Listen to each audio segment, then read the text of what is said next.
All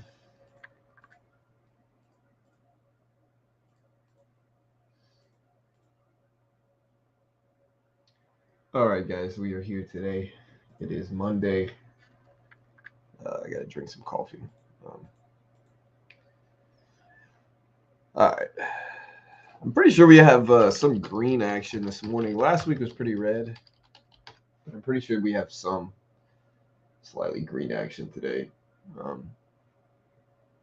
We have SoFi earnings dropping later on this evening. Let me look at bond yields. Tesla gapping up a little bit today to 210s, but still down pretty heavily over the last few weeks. Let's look at SoFi. SoFi releases earnings today. I don't know if they're out with theirs yet, but I know they're dropping their earnings this morning. So let's see if they drop theirs early.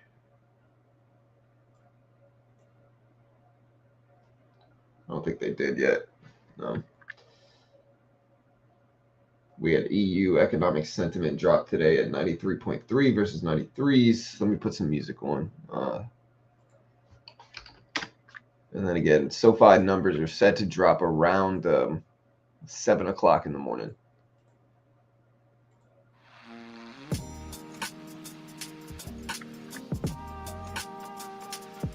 I think it's when they drop 7 a.m.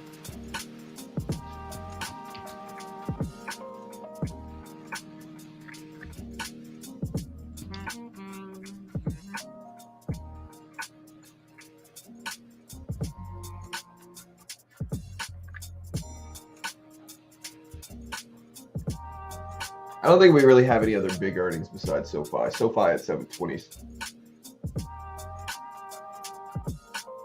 They're expecting. Let me see.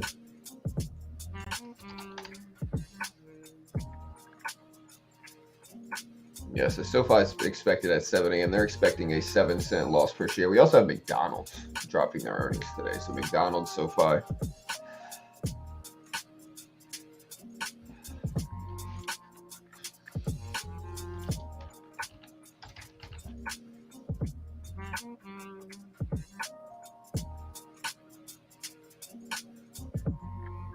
Hey, what's up, Tyler? What's up, Snow? What's up, Joseph?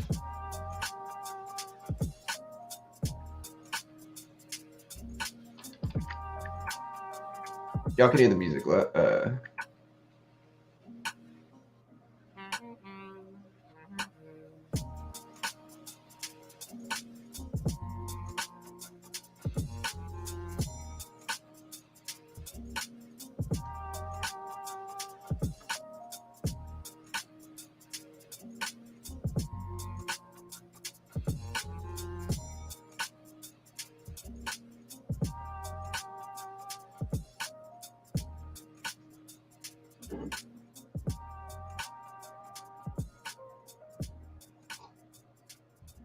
I mean, I'm actually up a lot today and some other stuff too. We're looking at stuff. PayPal, I'm green. Amex, I'm green. Apple, I'm green. Microsoft, I'm green. What is that? Tesla, I'm green. So we're actually doing all right.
All right, so AMC's trending again.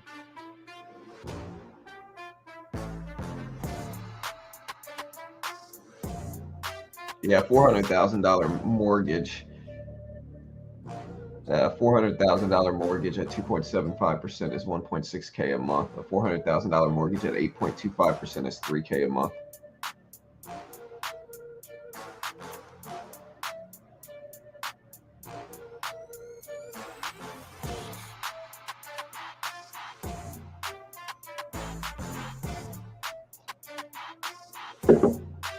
Oh man, I got a headache this morning, man. I mean, I'm all right, but are you long McDonald's? Yeah, we do have McDonald's earnings today too. I forgot about that. Symbol MCD. McDonald's has been one of those stocks that I'm skeptical about investing in. Like it's safer long term, but there's also some risks because I think the healthy crowd is a little bit more selective. SoFi up prior to earnings at 720s today. Waiting for their actual numbers. Thinking their actual numbers are set to drop right at 730. Or right at 7, I mean.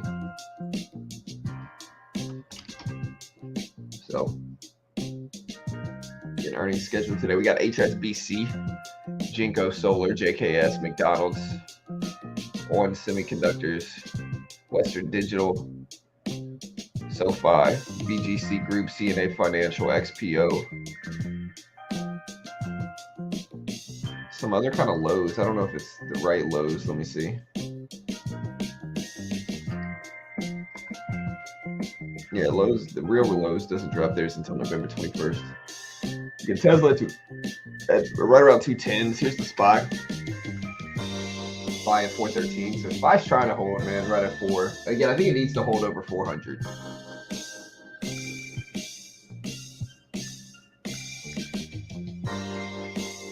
Southwest Airline 52-week low.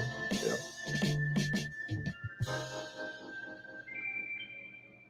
Yeah, they're probably still doing okay, especially with like recession fears and worries.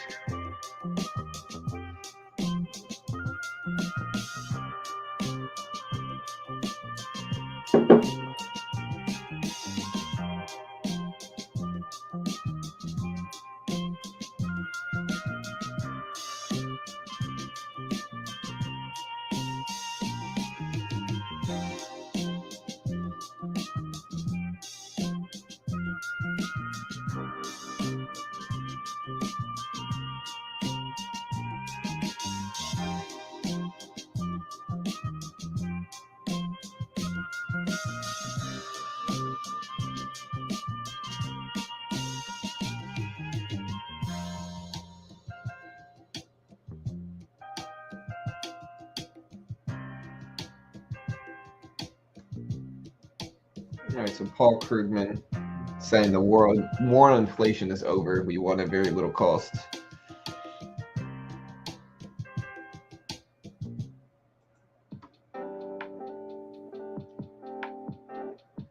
Yeah, today we got SoFi, McDonald's, Pinterest, Chegg this evening. Tomorrow we got Pfizer, Caterpillar, Amgen. It's a busy week, man. We got the FOMC meeting this week.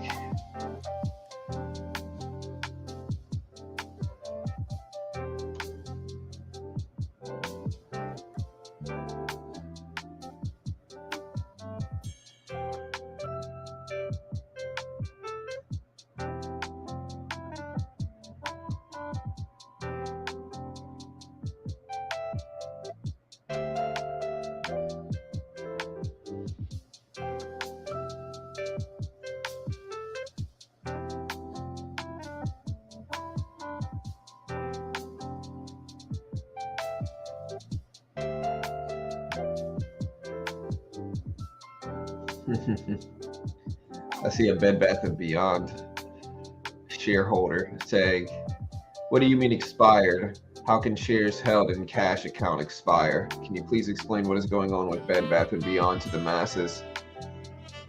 Otherwise, thousands of complaints will be logged with the SEC." Fidelity says, quote, "Hi.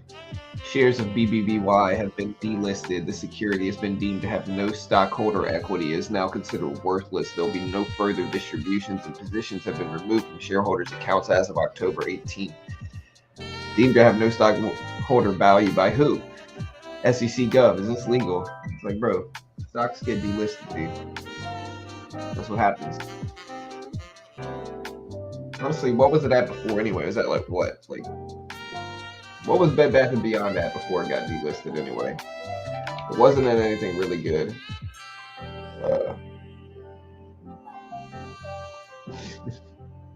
My favorite comment. My favorite comment on this post about Bed Bath & Beyond is Amy Nixon says, "It appears we have entered the beyond phase." You know, that's the best joke on this one.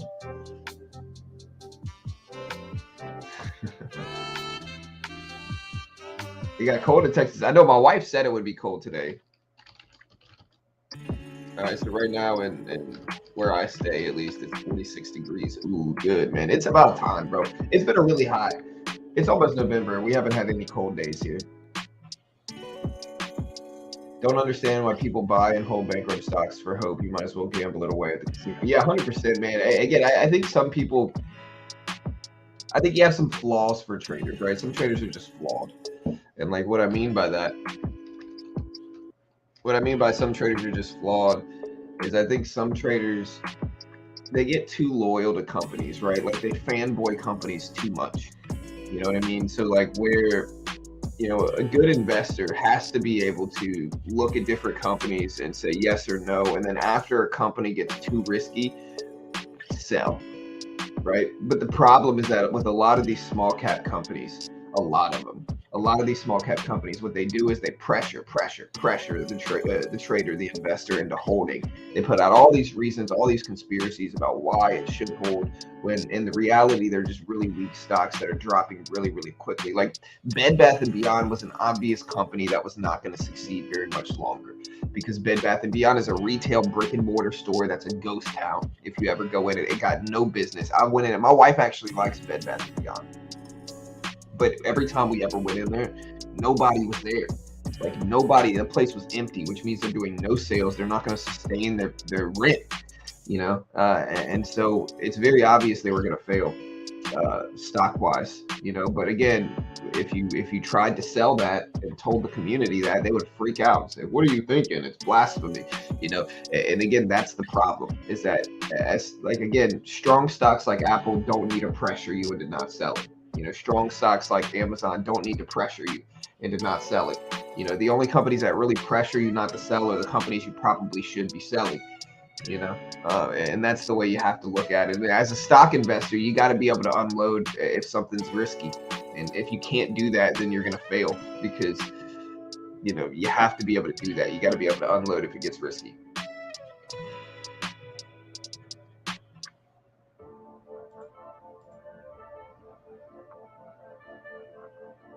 Yeah, let me see. No, Pawn's right. See, this is my better mic. So I don't know what. Well, he's talking about the good mic. So this is the good mic right here. The other mic is the bad mic. The other mic is just my camera mic, which is just not a good one.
Okay, according to Business Insider, U.S. debt will become unsustainable and trigger default in about 20 years if it stays on its current path.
Yeah, again, my portfolio is pretty green today. I mean, we're green on a lot of different stuff. AMC seems to be up again today, but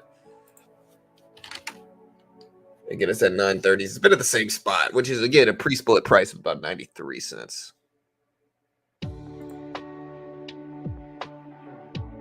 SoFi earnings come out at 7 a.m.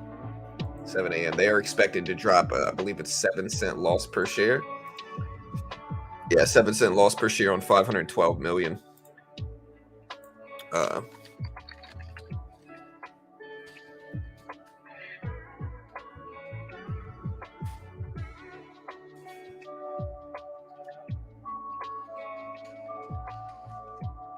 On 512.14 million.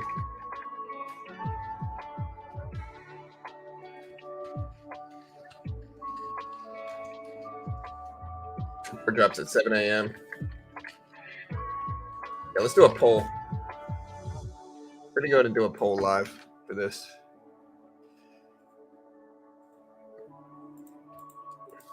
Again, hit the like button if you haven't already. We appreciate it.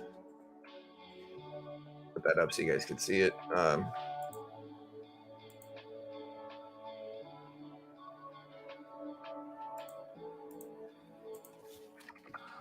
So if I beat or miss, beat, miss. Go to that poll. SoFi at 7:15. We're gonna watch it. We also have McDonald's coming out with their earnings today too. I forgot about McDonald's.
How about that Tyson Fury versus Francis fight? There, Francis won that too.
All right, guys. So far,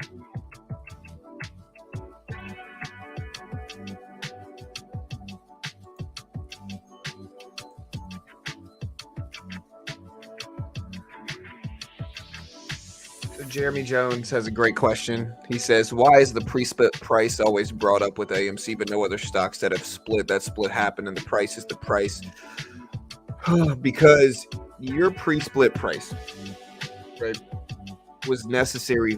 So the AMC split happened because it needed to, right? Like, the problem with AMC is that usually when a company splits, like Tesla or like Apple, they split because they are trying to make the shares more affordable for investors, right? AMC did the opposite of that, which was because of weakness, right? Like AMC did this because they understood that being 90 something cents a share is not a good look, right? So now they're $9.34 a share. And so while other companies do it out of strength, right, as out of an ability to make shares more affordable, like Tesla used to be $900 a share, now it's much cheaper and more affordable. Apple, the same thing. AMC's was for a different reason, and the problem with AMC, man, and again, I get it, but I think shareholders are really emotional there because the problem is that there's so many conspiracies that are being stated every day online with AMC. There's so many different ones. I would say there's at least 30 different conspiracy theories talked about on AMC on social media by the ape community every freaking day, bro. And at a certain point, you have to be able to stop, take a step back and look at it and be like, that's shameful. Like, they're just propagating this nonsense to the shareholders who are so desperate for it to go up that they will believe anything that people throw at it, right? They're so desperate to justify holding on to it for so long and losing so much money that they will believe all these nonsense conspiracy theories, and that's exactly what they are. This has been happening for years now, and over time, the AMC share has just dipped and dipped and dipped, right? And so again, I'll say it again. How do you talk a bunch of retail traders into holding a wildly depreciating asset? You make it a moral fight. You say, yeah, y'all are doing the morally right thing by holding on to this share. And as the shares continue to fall and fall and fall and fall, you make them think they're doing the morally right thing, And again, that's where this all happens. But the problem is that even the social media influencers are manipulating the AMC shareholders in that they're just saying these conspiracy theories that they know are not freaking true. They know these are not true. They don't understand the market, and they know these are not true, right? But they're just doing it hoping that some retail traders, or like enough retail traders, believe it to grow a following online. So they're using you guys to grow a following online. In the end, hold on to whatever you want, but you got to call a spade, I think, at a certain point. And that's what AMC is. It's just weak.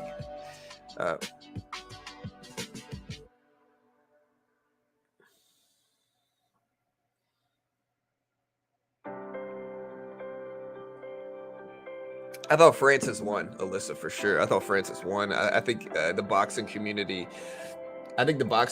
looks really bad when an MMA guy can come in and beat the GOAT, the greatest of all time boxer right now. I don't know if he's the greatest of all time. He's arguably the greatest of all time heavyweight, right? So when an MMA, to where somebody that wasn't even a champion when they left, right? So somebody that wasn't even a champion, somebody that wasn't even a UFC champ, steps away from MMA, competes in boxing, and beats the greatest heavyweight. That's a bad look for boxing. That kind of proves boxing is dead, and so they were never going to give it to Francis, no matter what, even if everybody knew he won.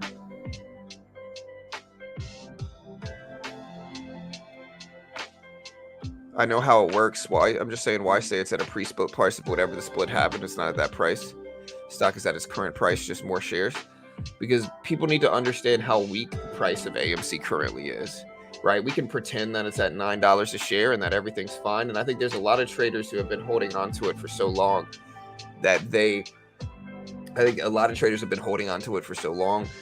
forget what price it would have been at before.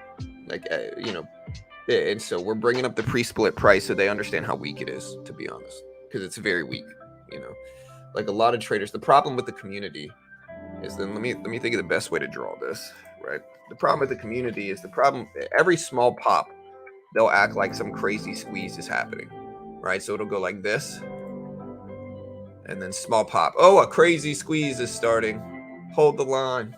Crazy squeeze. Hold the line. Crazy squeeze. Hold the line. You know what I mean?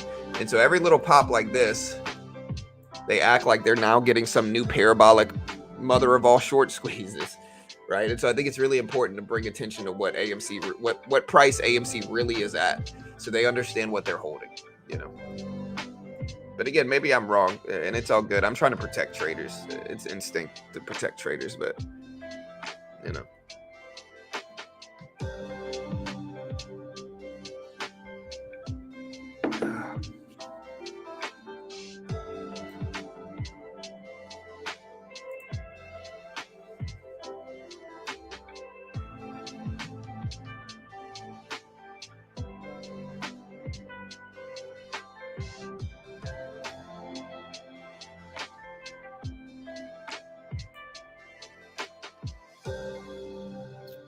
Oh man, DocuSign. Let me see. Let me pull this up.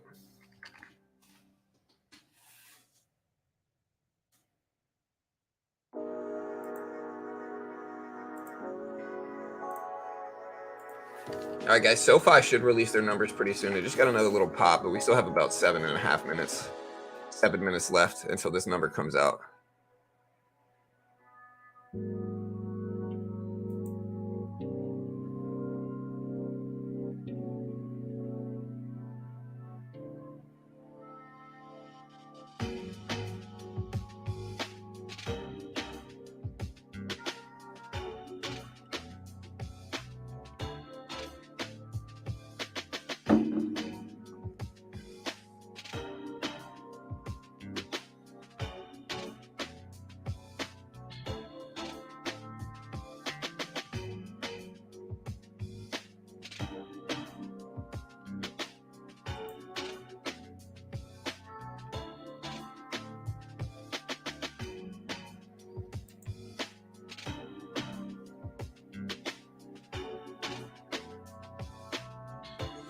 Yeah, so gold, man. Gold, how's gold doing this morning? So gold just ripped up over $2,000 this weekend. I didn't even see gold do what it's doing, man.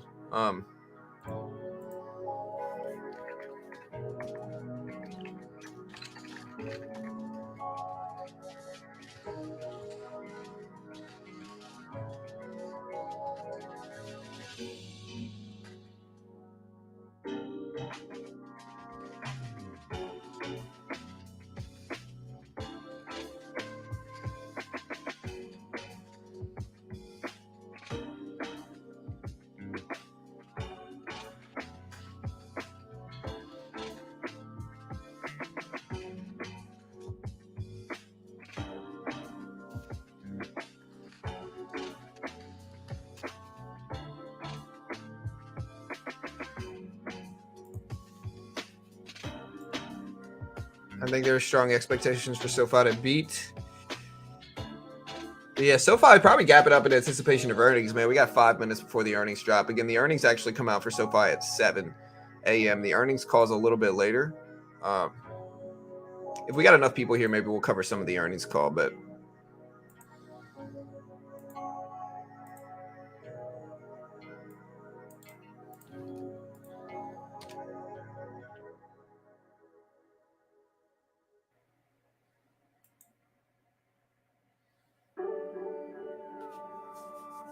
all right, team.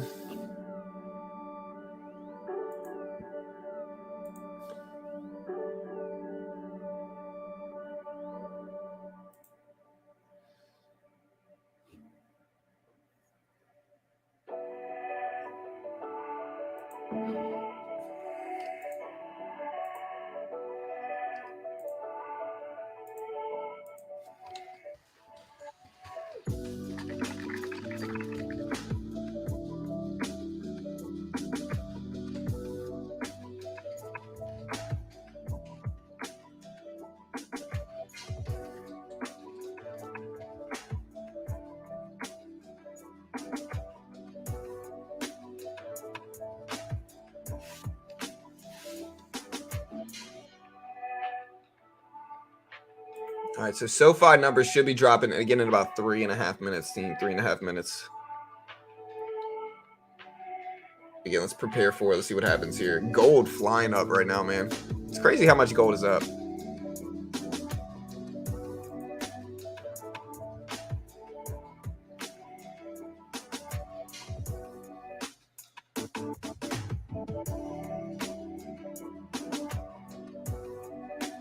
Again, let's prep for SoFi earnings coming out. They were dropping it very soon. And again, this week's another crazy busy week, man. Rest in peace to Matthew Perry, bro. Matthew Perry passed away.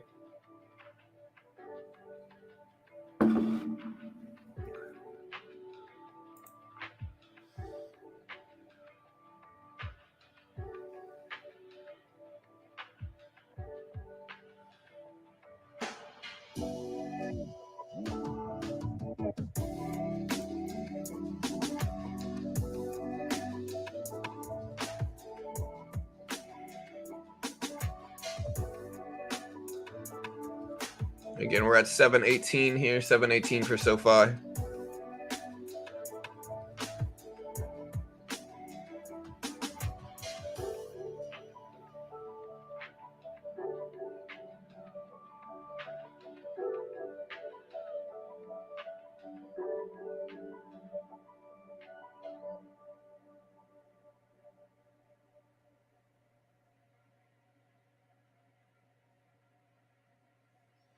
All right, guys, we got a minute and a half left until these numbers come out. A minute and a half left. Yeah, rest in peace to Matthew Perry.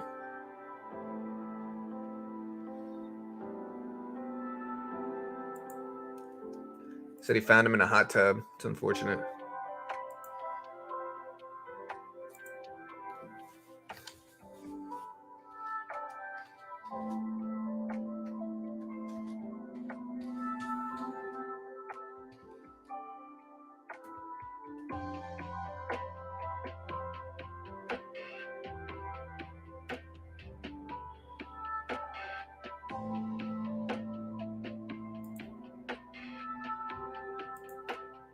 Hey, what's up, Douglas?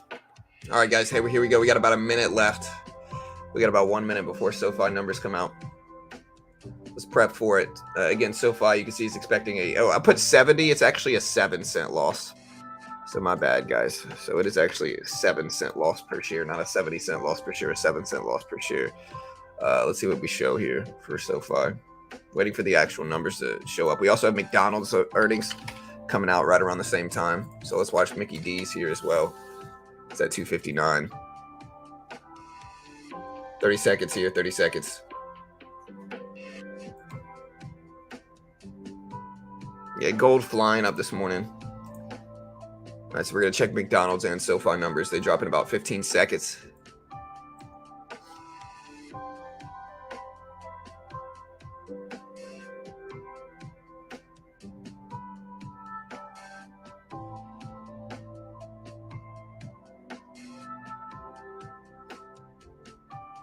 All right, so there's SoFi down, reacting negatively here, and then popping right back up to 719s. Waiting for SoFi. I don't see the numbers out yet, but it's starting to rip up. Look at SoFi at 730s. Making its move up. It's at 730s right now. McDonald's is actually bouncing up too. All right, so there's SoFi numbers. SoFi posted GAAP revenue of $537 million, up 27% year over year for GAAP revenue. So they reported, again, 537 million versus 512 million expected for revenue. So way higher than expected revenue. Loss of 29-cent GAAP EPS. 3-cent adjusted loss per share versus 7-cent adjusted loss per share estimate. So again, 3-cent adjusted loss per share is so a 3-cent loss per share excluding goodwill impairment, and a revenue for the third quarter coming in at net revenue at 537 mil, so higher than expected for SoFi numbers. That's what I'm showing here. McDonald's also posted 319 EPS versus 3 expected revenue of 669 billion versus 658 billion expected. But again, SoFi looking good, up decent.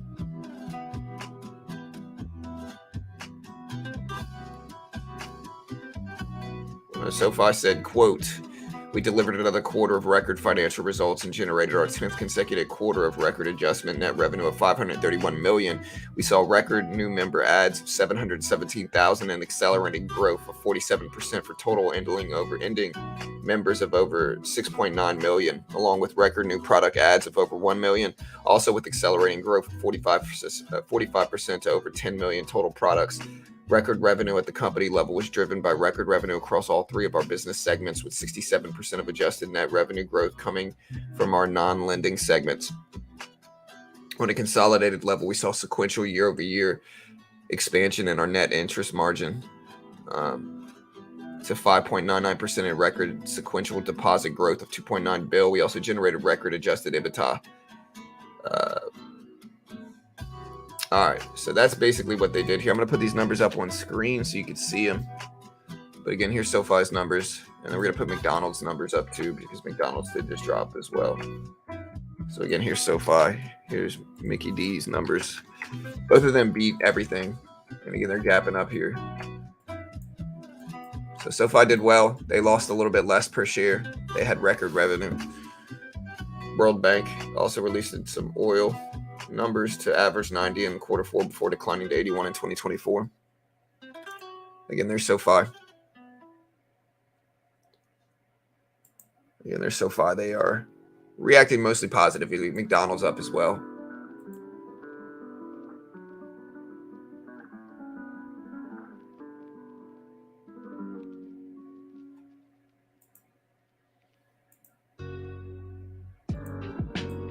All right, we're up to 736.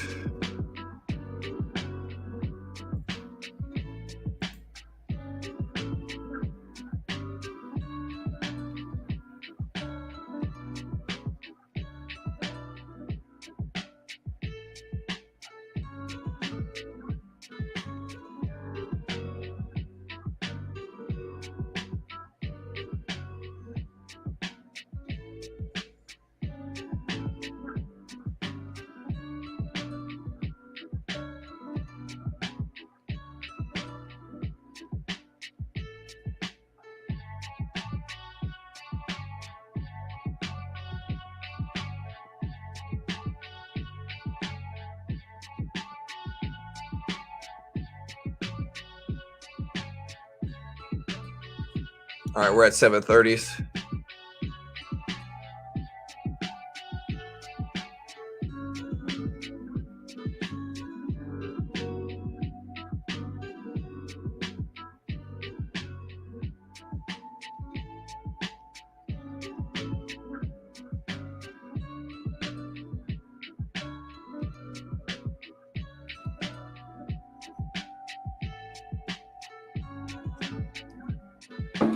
This month, the U.S. State Department issued a worldwide caution travel alert for travelers. Great.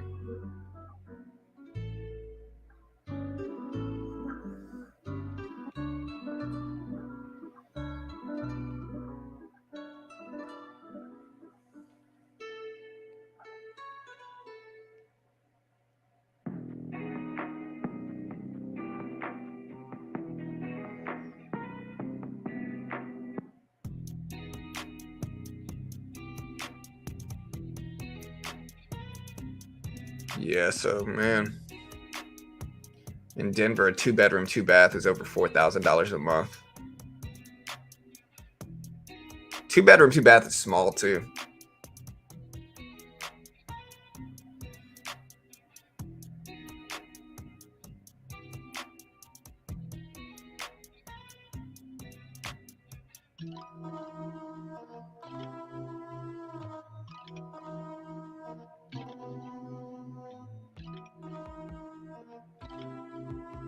That's crazy.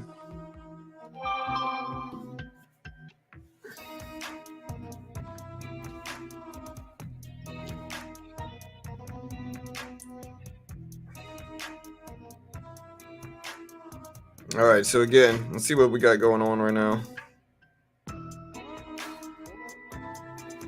SoFi still up to 740s here, still up to 740s. I'm looking at some other data for SoFi. So SoFi put out some guidance as well. They expect fiscal year adjusted net revenue of 2.045 to 2.065 So much higher than expected. Yeah, so again, much higher than expected fiscal. Look, so again, I'll put this up on screen too. This is their guidance numbers right here, and this is one of the most important readings. So they raised their adjusted guidance for 2023. So again, SoFi raised the adjusted guidance for 2023 to 2.045 billion to 2.065 billion, and that was versus 2.02 billion expected. So much higher than expected there for SoFi. They raised their they expect GAAP profitability in the fourth quarter too. We're going to put these up in chat. See that number right there. So again, they expect GAAP profitability in the fourth quarter. They raised their 23 adjusted EBITDA, which is earnings before interest, taxes, depreciation, and amortization. They also raised the adjusted revenue view to 2.04 to 2.065 billion. So yeah, that is basically what we got right now for SoFi. Good results for sure. McDonald's looking okay too. Let's peep up McDonald's. Again, McDonald's BDPS beats sales. They say global system sales increased 11%. Global comparable sales increased 8.8%. They expect 23 operating margin percent to be about 46%. Capital expenditures to be about 2.2 to 2.4 billion. Globally expects to open about 1,900 restaurants this year. 10-year dropping. No, yields right now are falling, it looks like, but let me see what they're at right now.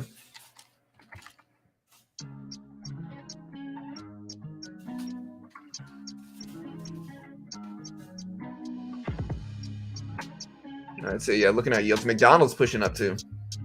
All right, so we're at 4.89% today, 4.89%. If you look at a graph, like yields are popping up right now, yields are moving up. So again, here is a chart of yields this morning, just to give you some perspective here. We're at 4.89%, 4.89% in yields. So you see we dipped a little bit earlier this morning and then pushed up later. If you want to look at a longer term, like five-day graph of yields, you know, a five-day graph of yields looks like this. So again, we've been kind of moving up and down over the weekend, you know, into today, where we're slightly up relative to where we were late last week. So we'll see what yields do. Again, SoFi pulling back a little bit. I'm not sure why. Let me see if there's anything. Yeah, I don't know why SoFi would be dropping though.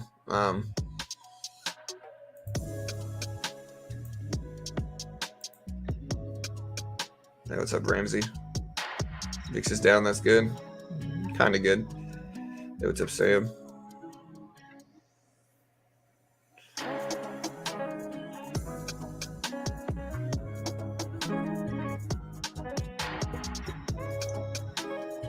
Gold has pushed up a lot. Gold is over 2,000 a share, which is great.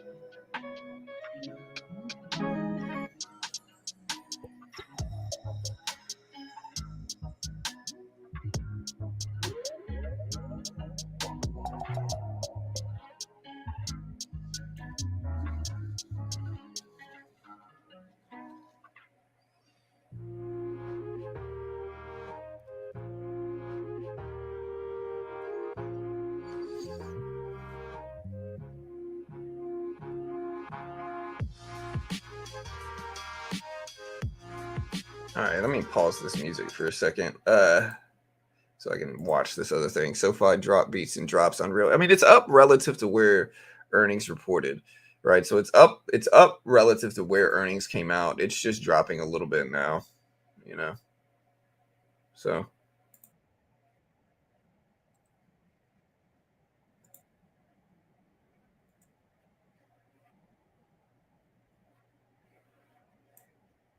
this week is FOMC week as well.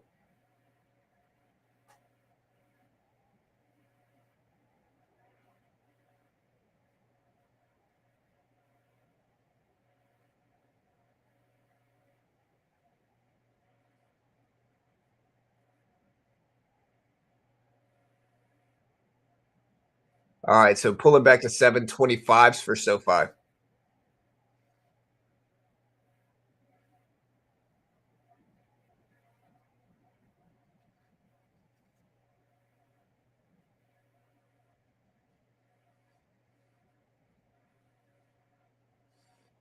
All right, so look at it dipping even more down to 720s. So dipping more down here to 720s right now. Just being honest with you from a fundamental and technical standpoint, today will most likely be a green day. Maybe. I think everything's down so much, it's probably about time for a green day, most likely, right? So I hope you're right. I really do. I hope you're right. So SoFi all the way down to 715s, dipped all the way to the 200 EMA. Let's see if it holds that spot.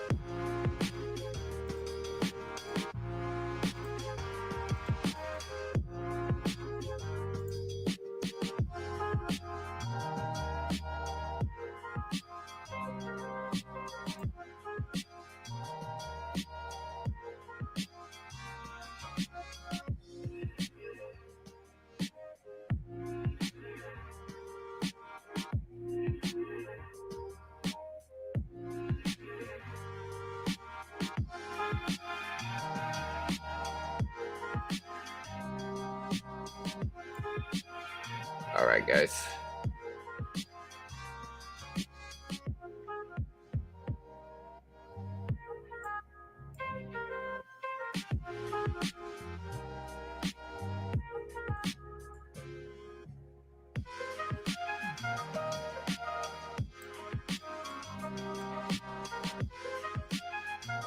You know, the sell-off ends at 4 p.m. All low liquidity. If somebody can guess accurately today, then you'll be the next Warren Buffett. Yeah, I mean, somebody might be accurate, but again, I always say the same thing, which is that, like, people need to understand, man. Like, bro, you don't know how many people I've seen come here and just give their predictions. Anytime somebody's super definitive about what we're getting, like what kind of direction we're gonna have, I'm usually skeptical. You know, I'm not attacking anybody specifically here, but like, bro, I've had so many people come in and be like, oh, you know, we're gonna crash down today, and then we rip. You know, if so many people come in and say, oh, the bottom is in, the bottom was in, and then we tank, right? And so in the end, you learn, like, the people who are the most definitive in what's going to happen usually know the least. Now, I'm not saying we don't get bull action today. Like, I look at extension heavily as well, right? So, like, when I'm looking at how much things are extended on the up or down, and I think we're extended on the downside pretty heavily today. And so I agree we'll probably get bullish action today, I'm assuming, right? I'm assuming we'll probably get some bullish action today. But you never know for sure. We'll see. We'll see what happens. I'm just skeptical. McDonald's is already out with their numbers. We already put the data up. So if you guys want to see, there's McDonald's numbers at the second half of that. You can see SoFi turning all the way back down to sevens. You know, and again, we'll see. Hey, thank you, Ethan.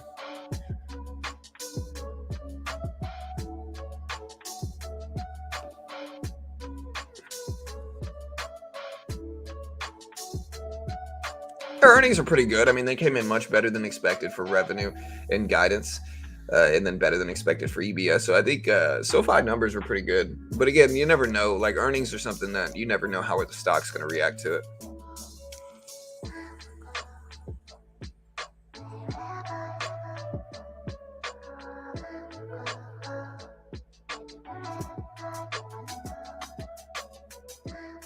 Bad news is outweighing the good, though. Yeah. Bad news sells more. 100%. Yeah, bro, I haven't eaten McDonald's in like a year straight. Like, I just don't eat McDonald's anymore, dude. You know, and the reason I don't is because I saw this study. And the study said, it said they've done long-term studies. One of them was specifically about McDonald's and their fries, right? McDonald's wants these really long fries so they look good in the carton. But I heard they weren't good for you. I can't confirm. I don't really know, right? I'm just guessing here. Again, so I can't confirm this. But I also heard from a dietitian, and the guy was basically like, look, the way you can tell if somebody's going to be healthy in their old age is look at where they got their meals from. If their meals were from a corporation, meaning instead of cooking yourself and making your own food, you consistently bought from corporations, those are usually the people who have the most health problems long term, because what happens with corporations is that they cut corners. Like, they're worried about margins, right? So corporations cut corners to save money, and sometimes those corners cut are bad for you, and that made a lot of sense. I've been trying not to eat out as much, but it's hard. It's hard. SoFi bouncing back up again. McDonald's right there. Let's see what the SPY does here too. Here's a SPY. Again, SPY at 413.50s. 413.50s. Gapping up a little bit today, but it's been pretty red. Oh yeah, I've seen Supersize Me.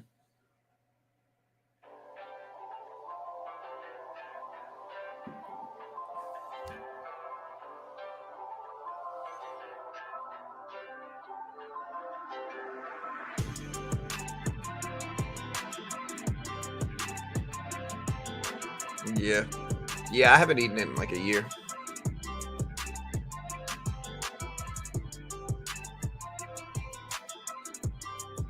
Yeah, SoFi had better than expected guidance, Alan. So they posted guidance that was better than expected.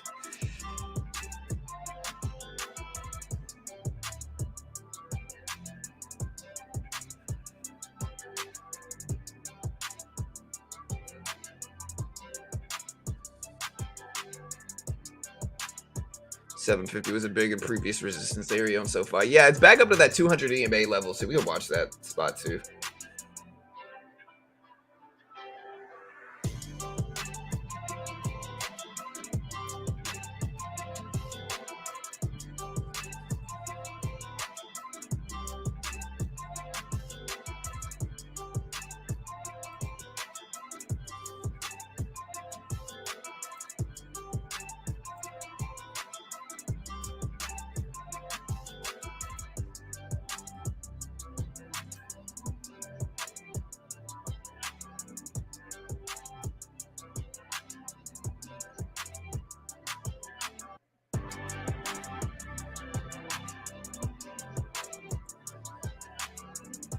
Should I buy Enphase Energy for a quick gain? Nothing's easy. Good luck. I mean, you can. I'm not saying don't. I'm just saying I'm skeptical.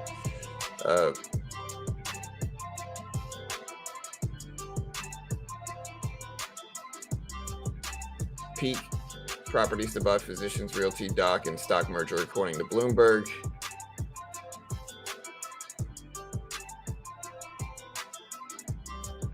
This is TOS Thinkorswim. Or charts. Again, SPY is up. We can look at something like Tesla as well. Here's Tesla. Yeah, Tesla at 210s. Tesla holding a little bit. It's up today. Flat day Friday. What about Apple? Again, Apple flat Friday too. Meta flat Friday. Amazon flat Friday. Slightly green day for Amazon actually though. Amazon actually had pretty good results on Friday. What about oil plays here? So oil dropped earnings on Friday as well. Exxon, Chevron. Chevron really reacted negatively though. Exxon did okay. Again, pretty neutral, but down slightly. What other big companies do we got? We got Tesla. We've looked at Tesla here. Tesla, again, pretty sideways Friday. The market's been down a lot. Yeah, AMD earnings tomorrow might be interesting. And we're going to cover those numbers too in a period of time where everybody's watching microchips to see what's going to happen. We're going to watch Nvidia. We're going to watch AMD. Yeah, Caterpillar this week. What other big earnings do we have? So again, we got McDonald's and SoFi this morning. We got Pinterest this evening. Not really. It's not big enough to cover. And then tomorrow we got Pfizer, Caterpillar, JetBlue, Amgen, Anheuser-Busch, BP, Marathon Oil, Cisco. And then tomorrow evening we got AMD. We'll probably stream AMD. We got Caesars, First Solar, Paycom, Lumen. The big boys this week are specifically, I believe, Thursday. So again, we got PayPal, Roku, Supermicro, Qualcomm, Airbnb, Etsy, Wednesday evening. Again, we're not going to cover any of these. Or we'll cover them, but we're not going to... we'll cover them, but we're not going to stream them. And then Thursday, we got Palantir in the morning. We got Shopify, Eli Lilly, Moderna, Crocs, Starbucks, ConocoPhillips, Nikola. And then in the evening, we got big boy Apple. I'm ready for Apple's numbers here. Apple drops Thursday evening. We're going to cover it for sure. Again, slap the like button if you haven't already. Coinbase. Are they really? When's Coinbase earnings? Yeah, Coinbase is Thursday as well.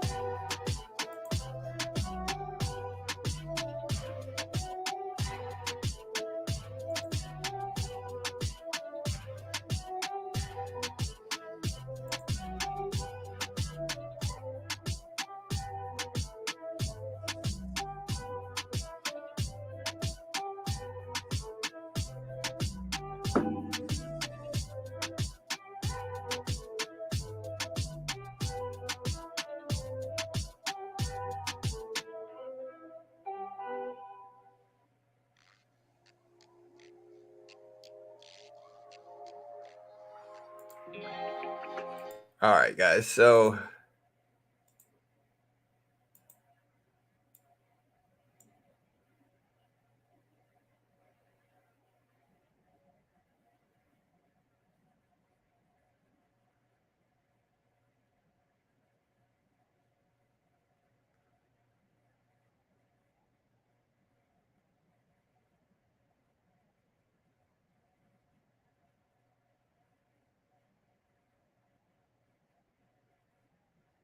all right. So SoFi back over VWAP.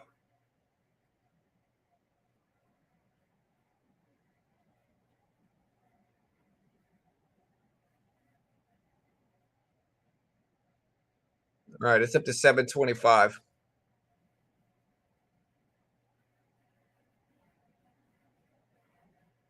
All right, we're at 725 for SoFi. SPY at 413s.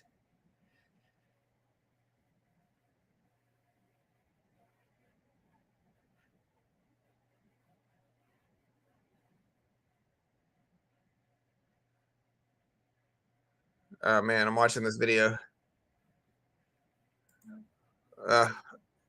Charts, but good luck. Housing permits and starts. All right, so I'm looking at people argue about a crash, which is right up my alley here, bro. This is what I do. I argue about stock market crashes here. Sorry, I'm watching ex-NBA player Joe Smith finding out his wife has an OnlyFans.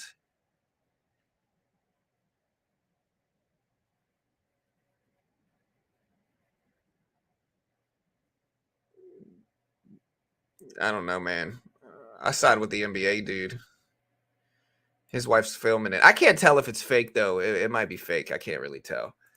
But there's ways to talk about that and ways not. And she filmed it and put it on social media. So if it's not a fake, which it probably is, you know, we're getting a little we'll see what happens. Anyways, I see people arguing about a stock market crash. This is right up my alley here, bro. Hold on, let me get involved with this. Okay, charts, macro outlook, technical analysis, cross market suggests today is mini Black Monday will crush investors, then it will bounce. Define mini Black Monday, Ramsey. How much are you saying the market drops today? What percentage is the SPY going to drop today, bro?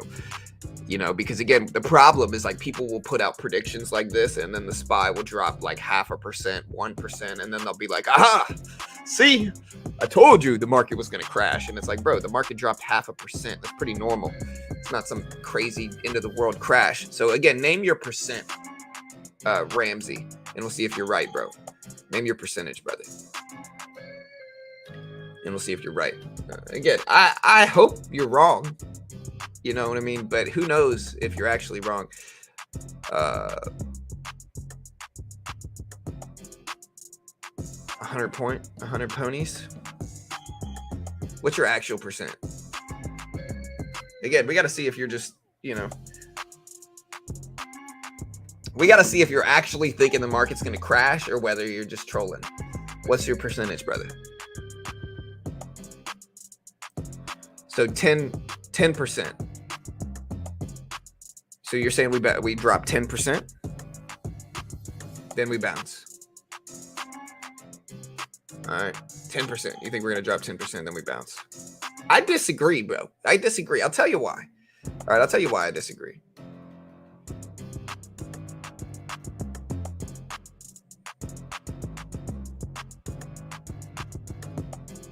No, 4,000. Okay, look. I'm just trying to get a straight answer from you so we can actually test whether you're right or not, or whether you're just trolling. So again, what percentage, don't say points. I hate the point usage. How many percent do you think the SPY is going to drop today? That's what I want to know. How many percent? And for the other guy, RB, that disagrees, how many percentage points do you think we're going to bounce today? We'll see who wins. Market's very easy. We'll just wait.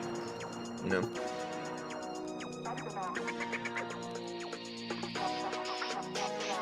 Okay, well, how many percent is 10 points? I don't use the point system. I don't like saying points.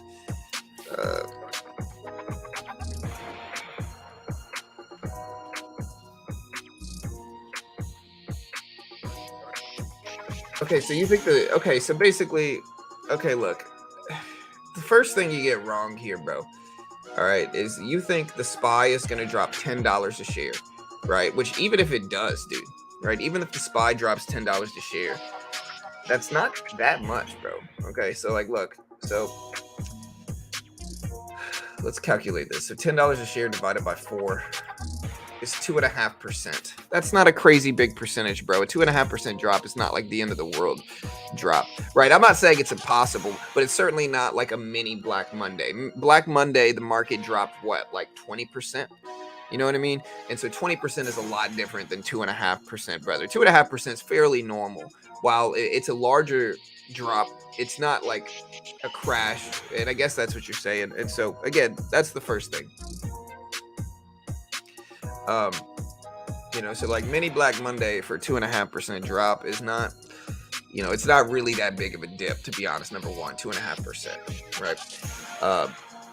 Now, again, maybe we do drop that. I'm going to tell you why I think we don't, though. All right, I'm going to tell you why I think we don't. And maybe I'm wrong. Again, I'm going to preface this with this is definitely not a definitive statement because I have no idea what anything is going to do. I might be wildly wrong about everything I say, okay? But with all that said and out the way, the reason I don't think we're necessarily going to drop some huge percentage today is because it's FOMC week, man. We got the FOMC meeting on Wednesday. Typically ahead of the FOMC meeting, the market's pretty apprehensive and quiet and choppy and neutral ahead of the FOMC meeting. So like heading into that FOMC meeting, a lot of traders are very hesitant to take large sizing positions and trades because of the risks that if you get into something big now and then the FOMC meeting happens and Powell says something outside of expected, then we could get big volatility that, you know, is the outcome of that. And so because of that, they're usually a little bit more apprehensive on the days preceding the FOMC meeting, which is this Wednesday. Okay, so like that's the main reason I don't think we're going to have some crazy big up and down movement today. I think we'll probably, I don't know what we're going to do. I would say extension is on the downside and I hope we bounce. But again, heading into the FOMC meeting, we'll see. I think a lot of the time we're kind of quiet heading into that report. But maybe I'm wrong. Again, maybe I'm wrong. The meeting is Wednesday.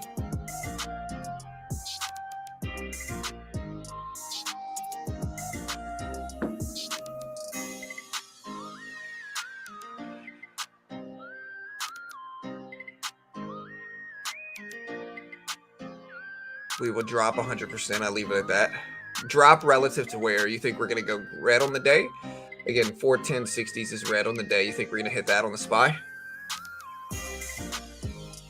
Again, you got a 50-50 shot, brother. Maybe, you know. Not making a percent prediction, just not red. Hey, I like the drama here, man. I like the drama. SoFi earnings were good. They were pretty good.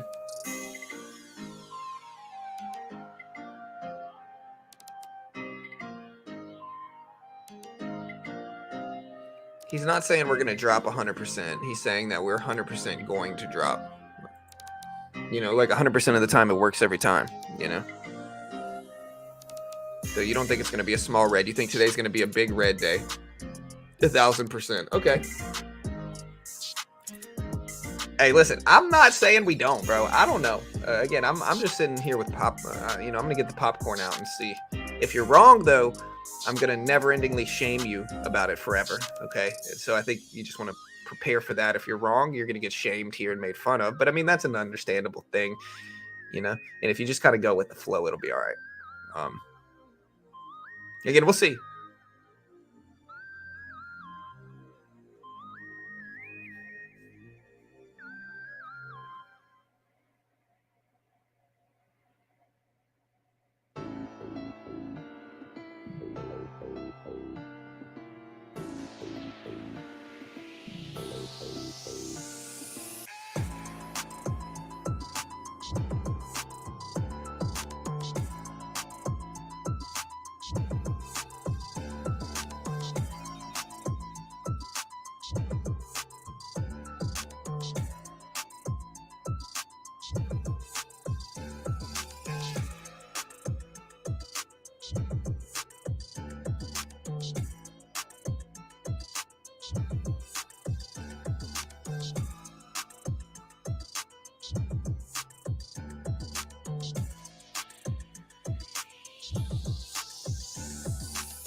All right, so Elon Musk trying to turn X into some type of finance platform.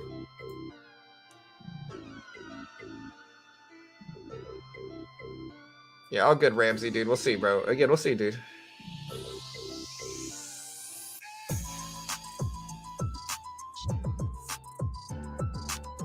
Earnings will be positive. Evaluations are risky.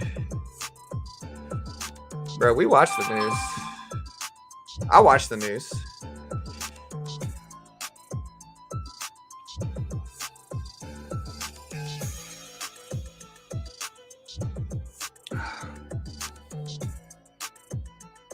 Again, the difference is Darren, I love it. Darren says market's up 0.5% today, my prediction. He's saying that because that's what the markets are up. The markets are currently up 0.5%. You know, a little bit less than that. I mean, yeah, you're about right. It's about 0.5%. Really, you know, it's up almost 1% actually on the SPY. The SPY's up almost 1%. You know, you take $4, you divide it by 4, and you're going to get almost 1, or you're going to get 1. Really, it's about 3.42 divided by 4, so you're going to get a little bit less than 1%, but the market's up almost 1% today.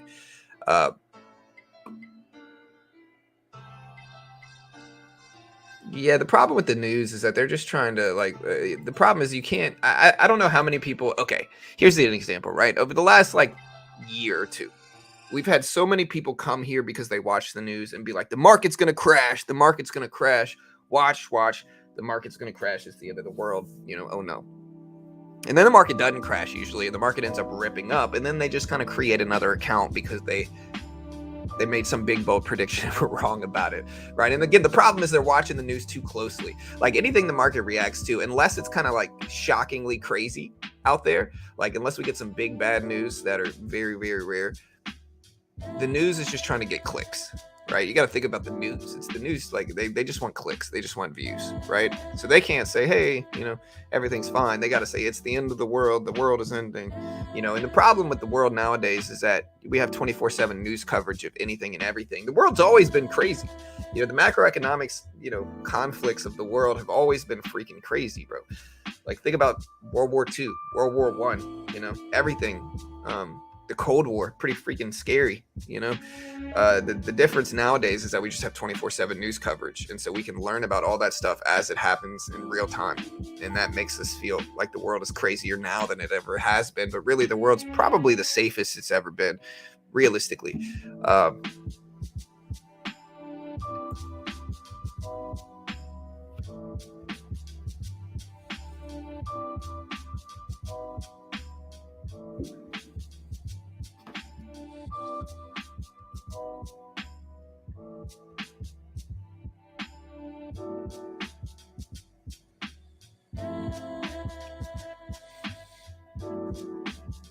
All these predictions and no bets. I mean, I hold, let's see, I hold about $42,000 in positions. You know what I mean? Give or take, I hold about 42K in positions in my account, you know? So, I mean, I make bets for sure. You know, today we are up $267. You know what I mean? And so, I mean, we make bets for sure, you know? Yeah, we're all just speculating. And again, that's if somebody comes out and says that, that's fine. But the problem is people just want to be right, and I get it. There's a lot of egos floating around.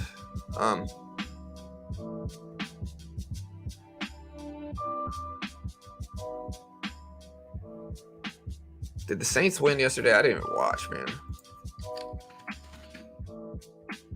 Yeah, the Saints won. The Saints are just not good this year, though. We need an offensive line.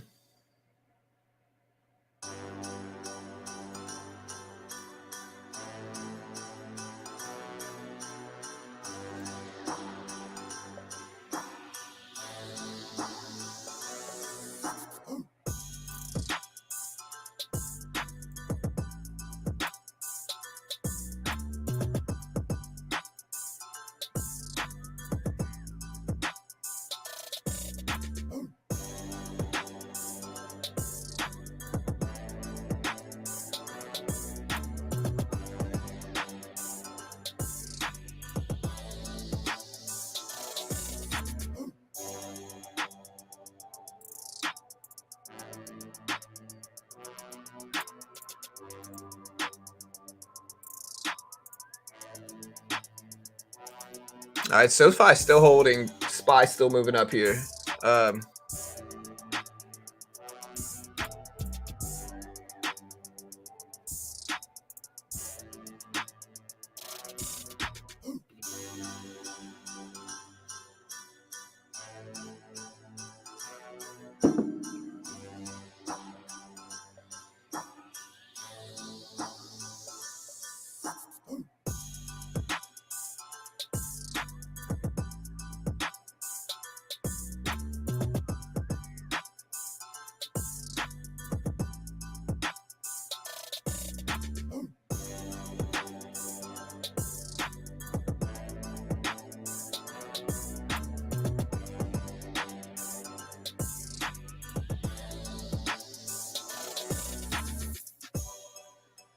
Eagles won. Hey, good for Jalen Hurts, bro. I hope they keep killing it, man. I really do.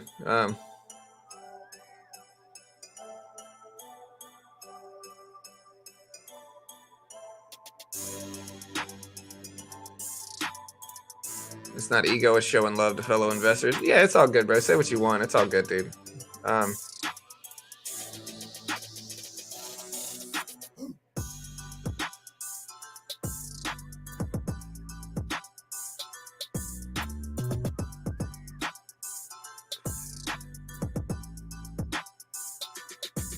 Brock Purdy's on my team.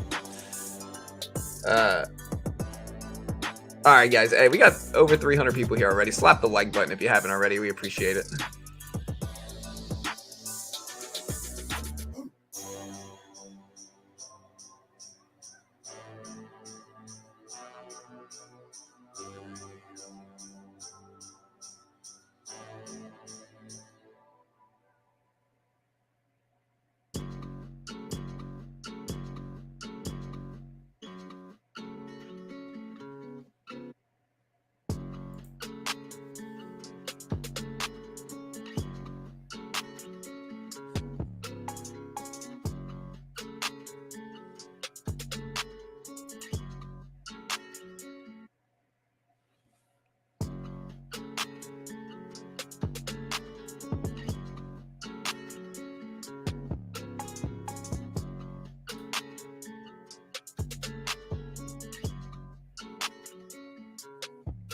All right, so SPY's still heading up. We're at 413.50s. JP Morgan Chase officer Damon Diamond plans to sell shares currently worth about 141 million. First time in 18 years for financial diversification and tax planning purposes, according to Bloomberg.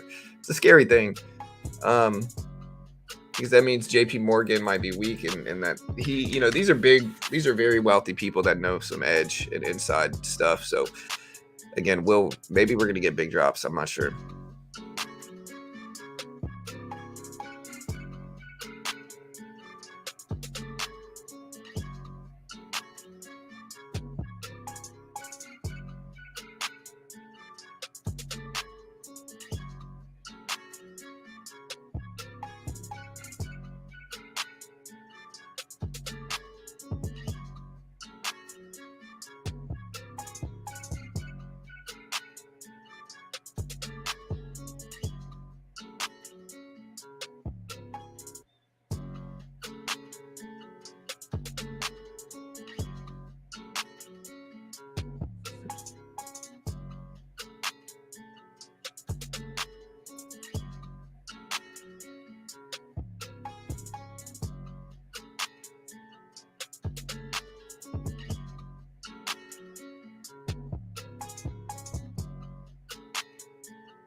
All right, so there's going to be a new iMac unveiled during the Apple event later today.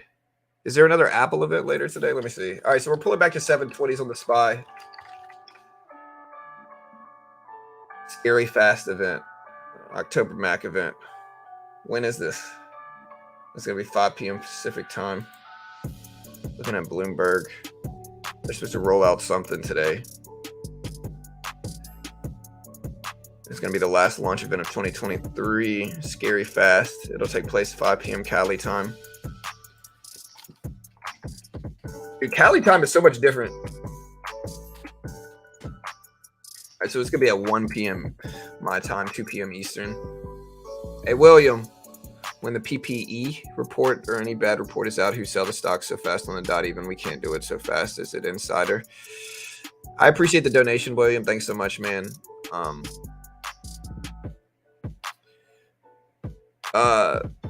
Okay, man, it's kind of a nuanced question, brother. You know, number one is PPI. So there's a PPI, right? And I'm not really sure what you're asking here. Who sell the stock so fast on the dot? Well, number one, algorithms do. But number two, it's also people watching PPI, right? Like if you see how fast I can report something like PPI, I report it very quickly. We report it in like a quarter second, usually, right? Sometimes later, sometimes earlier, but we can report it very, very quickly. And so, like, what you have to understand is that algorithms trade too, right? So like the ones that are really moving the fastest are algorithms, right? It's programmed trades. It's trades that are specifically programmed to take certain positions based off of the outcome, right? And that certainly exists in black boxes, in trading and algorithmic trading. It certainly exists, right? So a lot of the time it's algorithms, but it's also just traders waiting for the results to come out and then clicking buy really quickly, you know? And so there's a lot of things, but that's basically it. Again, we need 8 likes, guys. 8 likes. We got 300 people here. Slap the like button, hit the subscribe button if you haven't yet. We appreciate the love. Thanks so much. And but yeah, that's basically what it is algorithms. And chat might know some better answers. What about the NASDAQ 100? So Samir, we can look at the actual futures contract of the NASDAQ 100 right here. So here's the NQ, right? NQ at about 14.4K. So it is gapping up today. The market's mostly green right now. And you can see this right side here, you can actually day trade in futures. So on this right side, you can actually day trade it in futures, no PDT rule.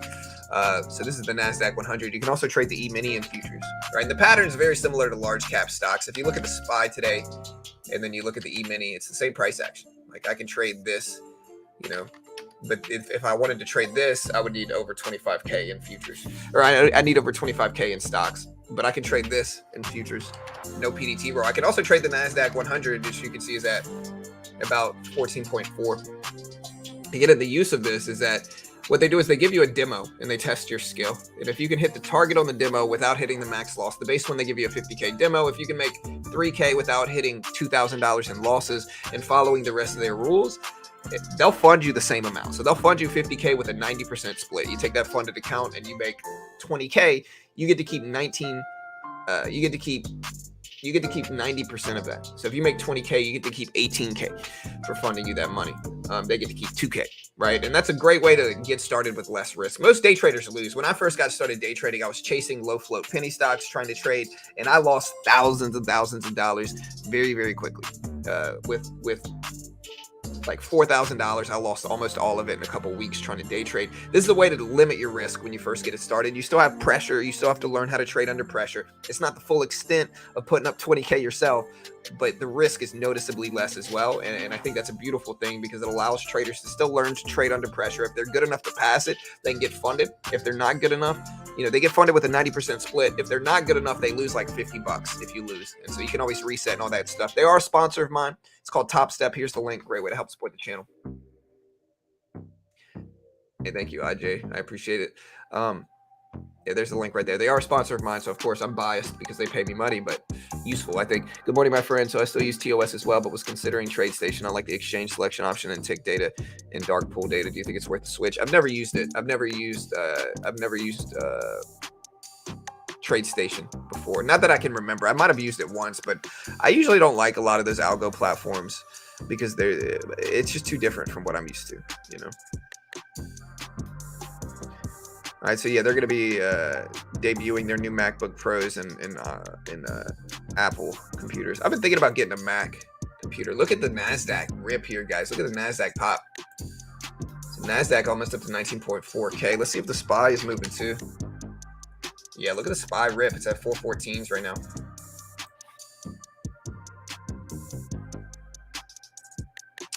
I use Quant Tower for futures. Day trading, Darren. Quant Tower for futures. You could also use like Trading View, and there's a bunch of other ones though.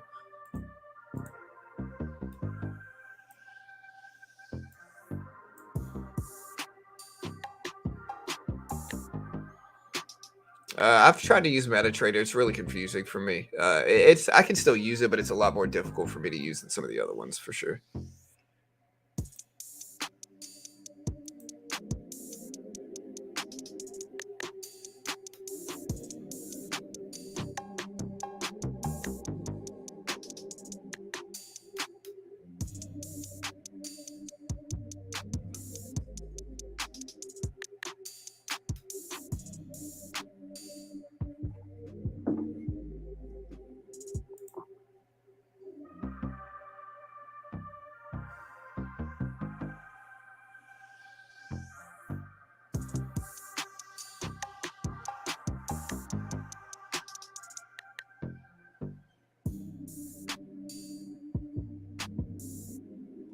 Bro, did anybody see that dude get punched by the bodyguard over the weekend, man?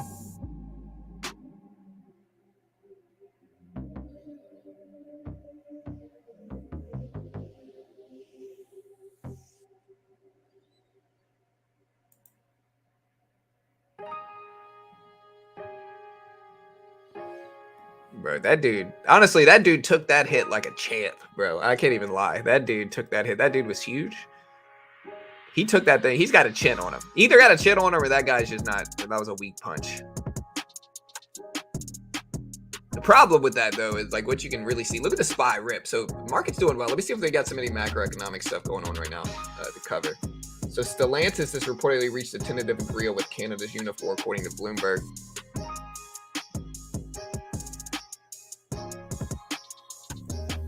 What happened when everyone in the world win trade in futures? Who pays you money? Or will it go bankrupt if they do not have money to pay? What do you mean, William? And who? Yeah, SoFi earnings are already out.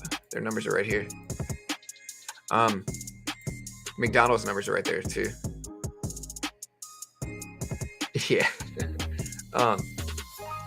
So I'm not sure what you mean, William. What happens when everyone in the world win trade in futures? Number one, that's never going to happen. Nobody's going to win everybody's not going to win all at once. Like, you're always going to have winners and losers. If somebody's winning, somebody sold them those shares or contracts to lose, right? So there's two sides to each trade. So if somebody's winning, somebody's losing, right? So it's always balanced in that regard.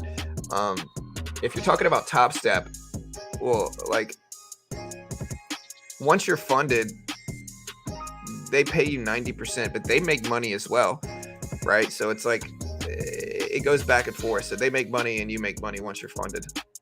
But I appreciate the donation. Thanks so much.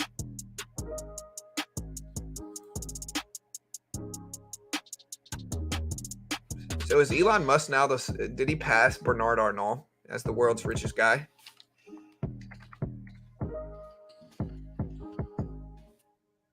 So Elon Musk is back on top. I thought Bernard Arnault passed him up recently. No.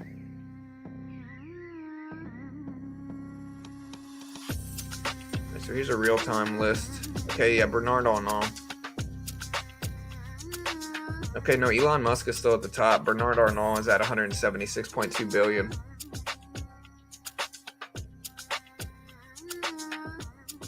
Jeff Bezos stepped down as Amazon.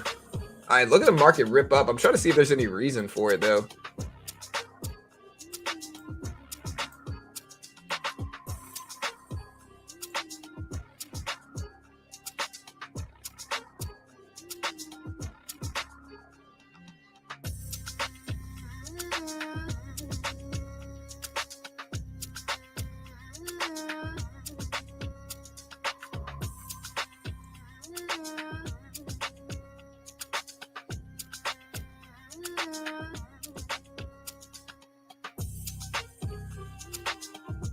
All right, team. Are you buying Stellantis? No, not really. Yeah. Yeah, he got up like Fury did, dude. Like he did really well with that punch. Honestly, that bodyguard was out of control. The problem with, like, okay, so when you look at that bodyguard, right, one of the first things you see is, number one, he's huge, right? But it's almost certainly juice. Like, that dude's certainly juicing, right? So to me, it looked like roid rage, in all honesty. Because, like, he's working as a bodyguard, right? So, like, you can't act like that as a bodyguard, right? So to me, it looked like roid rage. It looked like he was juicing heavy.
Yeah, man. Tyson Fury got beat. All right, again, markets pull it up. We don't really have. Yeah, that bodyguard was way too big. Are you bullish with Tesla this week? I'm not really anything, man. I hope it goes up. I don't know what it's gonna do. Nobody does. Yeah, I'm looking at some other stuff too. I'm looking at Bloomberg posts.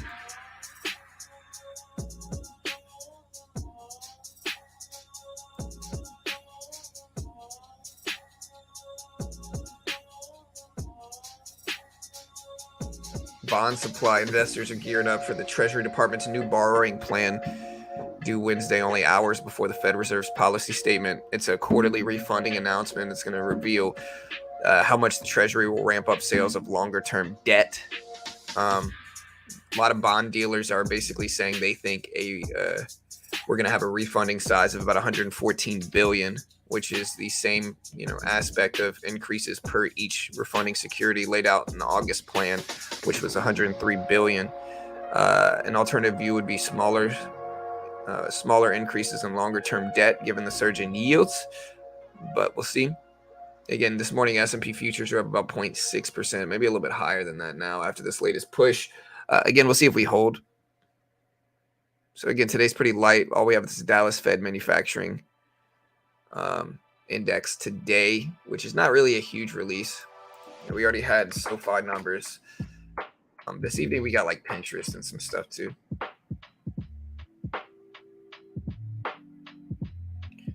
And we don't really cover the Dallas Fed manufacturing index. It's just not super relevant. Tomorrow this week's actually a really busy week for economic reports, right? So again, today is pretty light. We had SoFi already, some other stuff. Tomorrow we got European CPI. We also have Canadian GDP. We also have the Case-Shiller House Price Index. We also have Chicago PMI at 9:45 tomorrow. And then we got CB Consumer Confidence data at 10 a.m.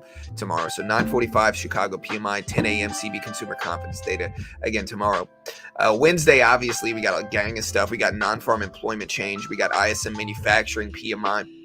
We got JOLTS job openings. The JOLTS report. We got the FOMC policy statement, obviously, that we're going to stream that evening. Thursday, we've got jobless claims. We've got non-farm productivity. So yeah, jobless claims and non-farm productivity on Thursday. And then we also have the Bank of England interest rate decision Thursday morning. We got, again, Thursday we have Apple earnings, which are really going to be one of the biggest influences over the market this week, aside from like the FOMC statement. And then on Friday, we've got non-farm payrolls and unemployment data, as well as services PMI later Friday morning. So Friday is actually a pretty busy day as well. So we just got a lot of stuff going on. Today's a little low, but that's okay.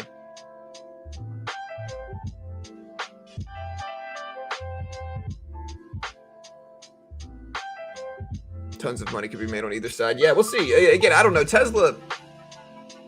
When we take a look at Tesla, when is the? All right. So again, the SoFi earnings call starts at 8 a.m. Should I stream the SoFi earnings or no? Let me do a poll. Let me ask. Let me end this one. Will SoFi beat or miss? Hurry up and vote.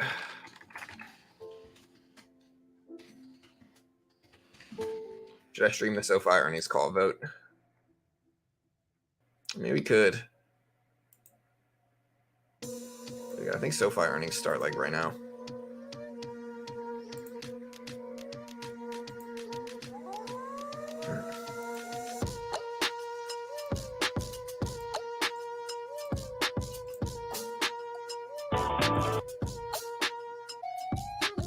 I'm looking at our votes. 65% say yes.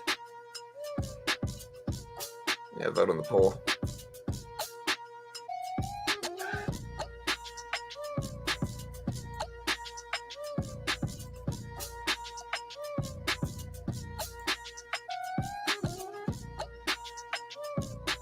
All right, so it looks like most people want us to actually stream the earnings call. All right.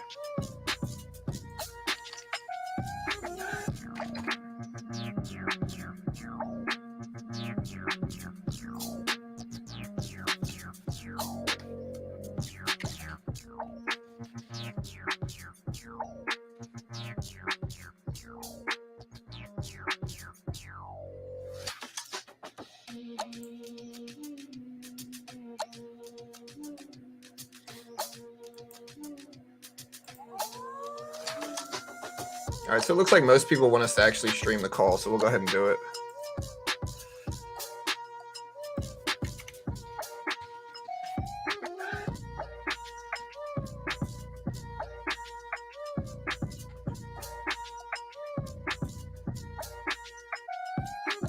All right, so we'll go ahead and stream the call.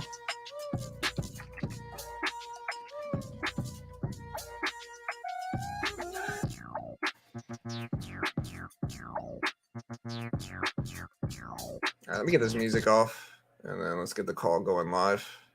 Call should be started right around now. Where did my link go? Where's my link? SoFi. There it is. All right. Still on hold, so they still haven't actually started it yet. Usually they're about a little bit late.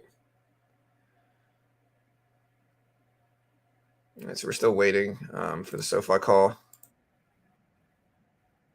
Wait, so what time is the SoFi call? Is it right now? Let me see. Okay, so yeah, it's 8 a.m. Eastern. So it's supposed to start right now. And we're waiting on hold.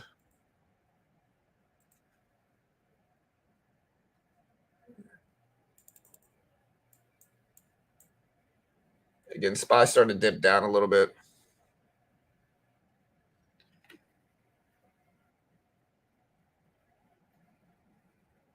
So we're waiting on the call. They're just a little bit late. All right, here we go. All and thank you for your patience. Today's call will begin shortly. Oh, dude, they hit the switch. That's weird. They hit us with the switch. They said, oh, we thought they were about to start, and then they didn't. Weird.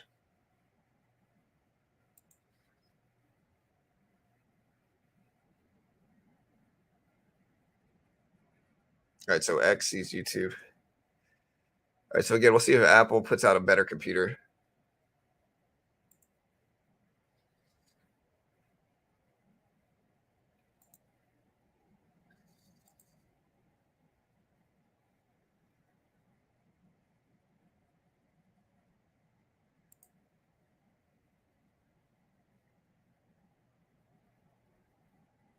All right, team. So again, SoFi is still sitting on hold. They still have us. They still have us on hold.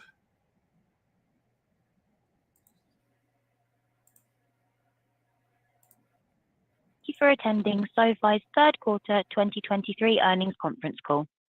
All lines will be muted during the presentation portion of the call, with an opportunity for questions and answers at the end. At this time, I'd now like to turn the conference over to our host, Maura Sear from SoFi Investor Relations. Maura, please go ahead. Thank you and good morning. Welcome to SoFi's third quarter 2023 earnings conference call. Joining me today to talk about our results and recent events are Anthony Noto, CEO, and Chris Lapointe, CFO. You can find the presentation accompanying our earnings release on the Investor Relations section of our website. Our remarks today will include forward-looking statements that are based on our current expectations and forecasts and involve risks and uncertainties. These statements include, but are not limited to, our competitive advantage and strategy, macroeconomic conditions and outlook, future products and services, and future business and financial performance. Our actual results may differ materially from those contemplated by these forward-looking statements. Factors that could cause these results to differ materially are described in today's press release and our most recent Form 10-K as filed with the Securities and Exchange Commission, as well as our subsequent filings made with the SEC, including our upcoming Form 10-Q. Any forward-looking statements that we make on this call are based on assumptions as of today. We undertake no obligation to update these statements as a result of new information or future events. And now I'd like to turn the call over to Anthony. Thank you and good morning, everyone. Before my formal remarks, I want to take a moment to recognize the devastating tragedy that is currently taking place in Israel, Gaza, and the surrounding regions. It's been incredibly difficult to witness the acts of terrorism and resulting war unfold over the past couple of weeks and what is sure to be tough days to come. The murder of innocent people is unacceptable in any form, and it's beyond belief that such actions are unfolding in the world today. With that, let's turn to our third quarter results. The third quarter at SoFi marked our 10th consecutive quarter of record revenue and 5th consecutive quarter of record adjusted EBITDA. We delivered strong diversified growth with record revenue and improved margins across all three of our business segments. Among our notable achievements in the quarter, I want to highlight two major milestones. First, 67% of our absolute growth in adjusted net revenue dollars was driven by the non-lending businesses, specifically the technology platform and financial services segments. And second, our financial services segment achieved positive contribution profit for the first time, making all three reported segments profitable while bolstering our consolidated profitability, even while we continue to invest aggressively for high levels of compounding growth for years to come. These overall results are a testament to our ability to outperform in difficult or rapidly changing environments, but also our ability to deliver on our goals and our overall mission while maintaining financial discipline and continuously setting new operational and financial records. I'm excited to share more about this quarter's notable achievements. A few key financial achievements from the third quarter include adjusted net revenue of $531 million rose 27% year over year, and importantly, all three segments recorded record revenue, and we continue to diversify the revenue composition. Adjusted EBITDA of $98 million represented a 48% incremental margin and a record 18% consolidated margin. Our financial services segment achieved positive contribution profit of $3.3 million at a 3% margin versus a $4 million loss last quarter and a $53 million loss in the year-ago quarter. Our technology platform segment had a contribution margin of 36% versus 20% in Q2 and 23% in the year-ago quarter. In our lending segment, more than 77% of our adjusted net revenue was net interest income, which grew 90% year over year to $265 million, nearly 2x lending directly attributable expenses of $139 million. That's to say our net interest income is now nearly 2 times greater than our expenses. Segment contribution margin improved by nearly 300 basis points sequentially to 60%. At the company level, excluding one-time items, incremental GAAP net income margin of 48% resulted in a loss of just $19.5 million versus $48 million loss last quarter and a $74 million loss in the year-ago quarter. Earnings per share loss, excluding the impact of goodwill impairment, was 3 cents per share. SoFi Bank reported $84.8 million of GAAP net income at a 19.3% margin, representing 13% annualized return on tangible equity. We remain well on track for GAAP profitability for the overall company by Q4 and in the years that follow. From a balance sheet perspective, our unique value proposition in SoFi continues to fuel high-quality deposits that increased by a record of $2.9 billion sequentially, and we ended the quarter with nearly $15.7 billion in total deposits. Importantly, more than 90% of our consumer deposits are from sticky direct deposit customers, and 98% of our deposits are insured. Our cash and cash equivalents, excluding restricted cash, remained healthy at $2.8 billion, reinforcing our strong liquidity position. We grew tangible book value for the third consecutive quarter by a record of $68 million at the consolidated level. On a trailing 12-month basis, we generated $171 million in tangible book value growth. From a member and product perspective, we added 717,000 new members in Q3 23, bringing total members to nearly 7 million, up 47% year-over-year, and acceleration in growth. Our highest quarter ever of new products in Q3 of 1 million brought total products to 10.4 million at quarter end, growing by 45% year-over-year. Also an acceleration with record product additions in both lending and financial services. Even with this rapid growth in members, overall products per member remains at 1.5x, reinforcing the appeal of our robust product suite and multi-product adoption by existing members. Financial services products of 8.9 million at quarter end grew by 50% year-over-year, while lending products of over 1.6 million were up 24% year-over-year. I am incredibly proud of these accomplishments and the progress achieved on our march to making SoFi a household brand name. Unaided brand awareness continues to grow as a result of successfully executing viral marketing campaigns, bolstered by key events at SoFi Stadium, improving customer satisfaction, driving word of mouth, and the result of us truly helping people get their money right. Now I'd like to spend some time touching on the segment level results and trends. Lending adjusted net revenue of $342 million grew 15% year-over-year.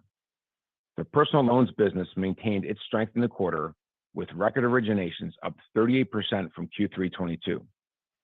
Student loans, as expected, saw some increasing demand ahead of the resumption of student loan payments, marking our highest origination quarter since Q1 of 2022. Within home loans, total originations were up 46% sequentially and 64% year-over-year, despite a continued challenging rate environment for both purchase and refi. We continue to fully leverage the benefits of our bank license to drive greater economics in both our lending and financial services businesses. This has resulted in strong net interest income and sequential net interest margin expansion as lower cost deposits on our balance sheet have grown. As of the end of Q3, over 65% of our loans were funded by deposits, and our $2.9 billion of new deposits raised in the quarter were essential in funding our $5.2 billion of total originations and $2.8 billion in net loan growth in the most cost-effective way. Our lending capacity remains robust, with over $27 billion in total capacity to fund loans and meet our liquidity needs, which includes our $15.7 billion of deposits, $3 billion of equity capital, and over $8.4 billion of warehouse capacity. Lastly, the bank contributes to strong growth in SoFi Money products, high-quality deposits, and great levels of engagement. This has led to higher average account balances, even as average spend has increased. SoFi Money products have increased nearly 53% year-over-year to 3.1 million accounts. Given the quality of these members, with a median FICO of 743 for our direct deposit portfolio, we see ample opportunity for cross-buy. More than 50% of newly funded SoFi Money accounts are setting up direct deposit by day 30. And this account primacy, as expected, has had a significant impact on spending, which exceeded $1 billion in quarterly debit transactions volume, up 3.2x year-over-year, and represents more than $5 billion of annualized debit transaction volume. Within financial services more broadly, net revenue grew 142% year-over-year and 21% sequentially to $118 million, driven by continued strong monetization within the segment, which Chris will cover in more detail later.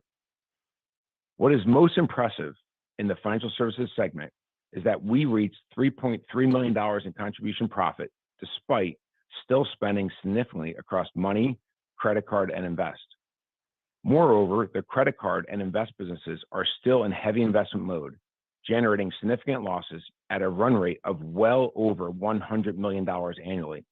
As they scale acquisition in order to achieve variable profitability, they'll eventually see positive contribution profit, similar to how we delivered with SoFi Money. Selection is one of our key points of differentiation across our products. During Q3, we enabled our invest members to participate in 3 initial public offerings, including the Oddity IPO, the Instacart IPO, and the ARM IPO.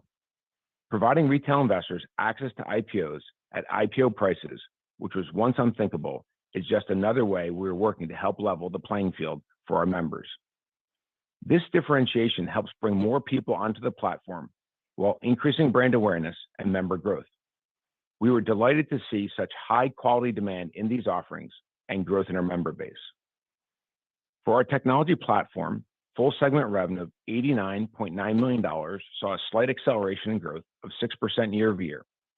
Importantly, as noted previously, we expect the year-over-year growth rate in technology platform revenue to continue to accelerate into Q4 with increased contribution from new partners to the platform, along with greater product adoption among existing partners.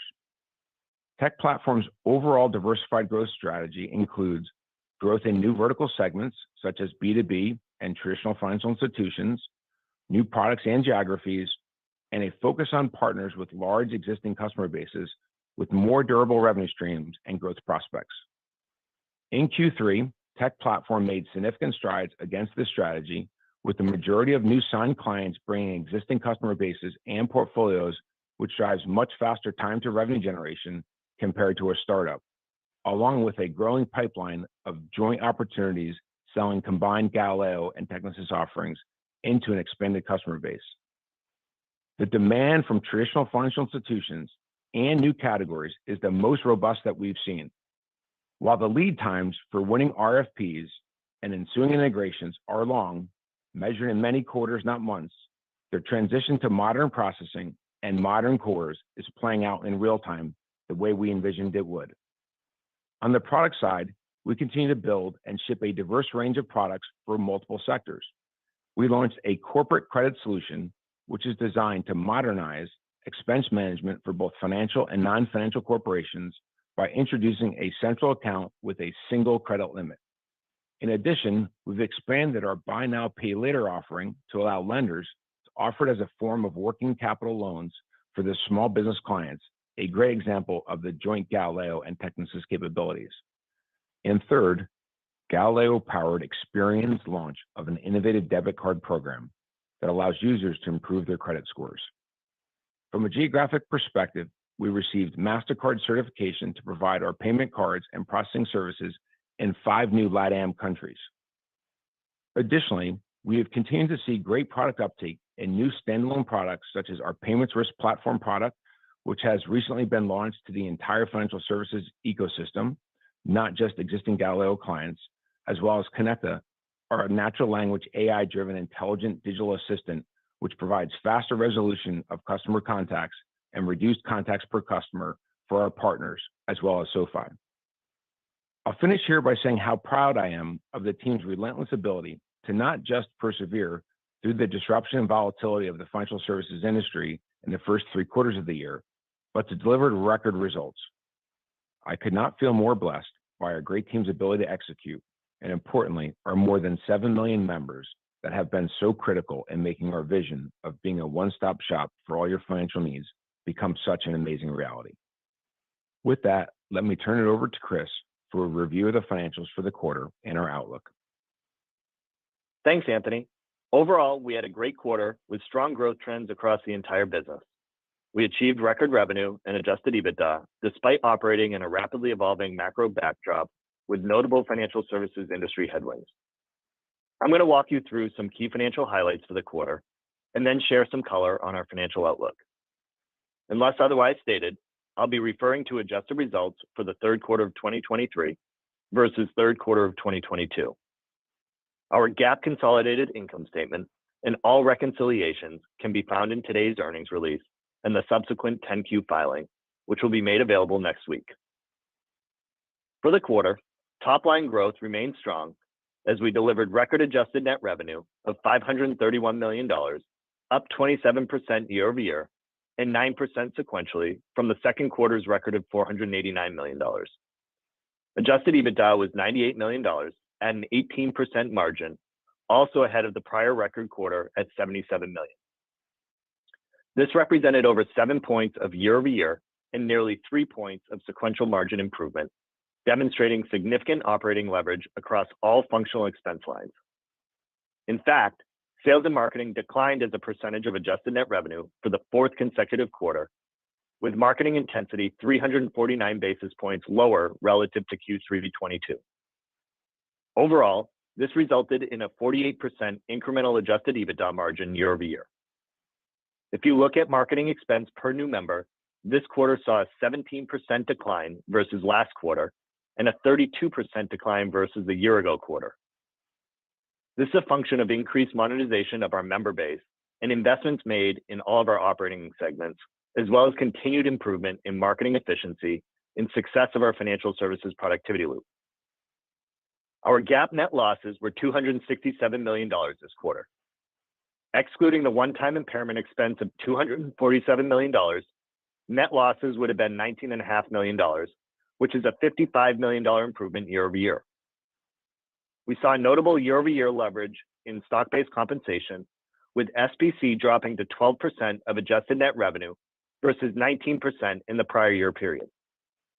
Our incremental GAAP net income margin would have been 48% for the quarter, excluding the one-time goodwill impairment expense. This is a non-cash charge that has no impact on tangible book value, which grew by $68 million to $3.3 billion. We remain committed to achieving GAAP net income profitability in Q4 2023. In terms of GAAP EPS, our reported loss of 29 cents, when adjusted to exclude the one-time impairment expense, would equate to a loss of 3 cents. Now, onto the segment level performance, where we saw a strong year-over-year growth across all three segments. In lending, third quarter adjusted net revenue grew 15% year-over-year to $342 million. Results were driven by a 90% year-over-year growth in our net interest income, while non-interest income was down 51%. Growth in net interest income was driven by a 113% year-over-year increase in average interest earning assets and a 244 basis point year-over-year increase in average yields, resulting in an average net interest margin of 5.99% for the quarter, which is a 13 basis point expansion year-over-year, and importantly, a 25 basis point expansion versus Q2 2023. I'd also highlight our $2.9 billion of deposit growth in the quarter, compared to the $2.8 billion of net loan growth on the balance sheet period over period.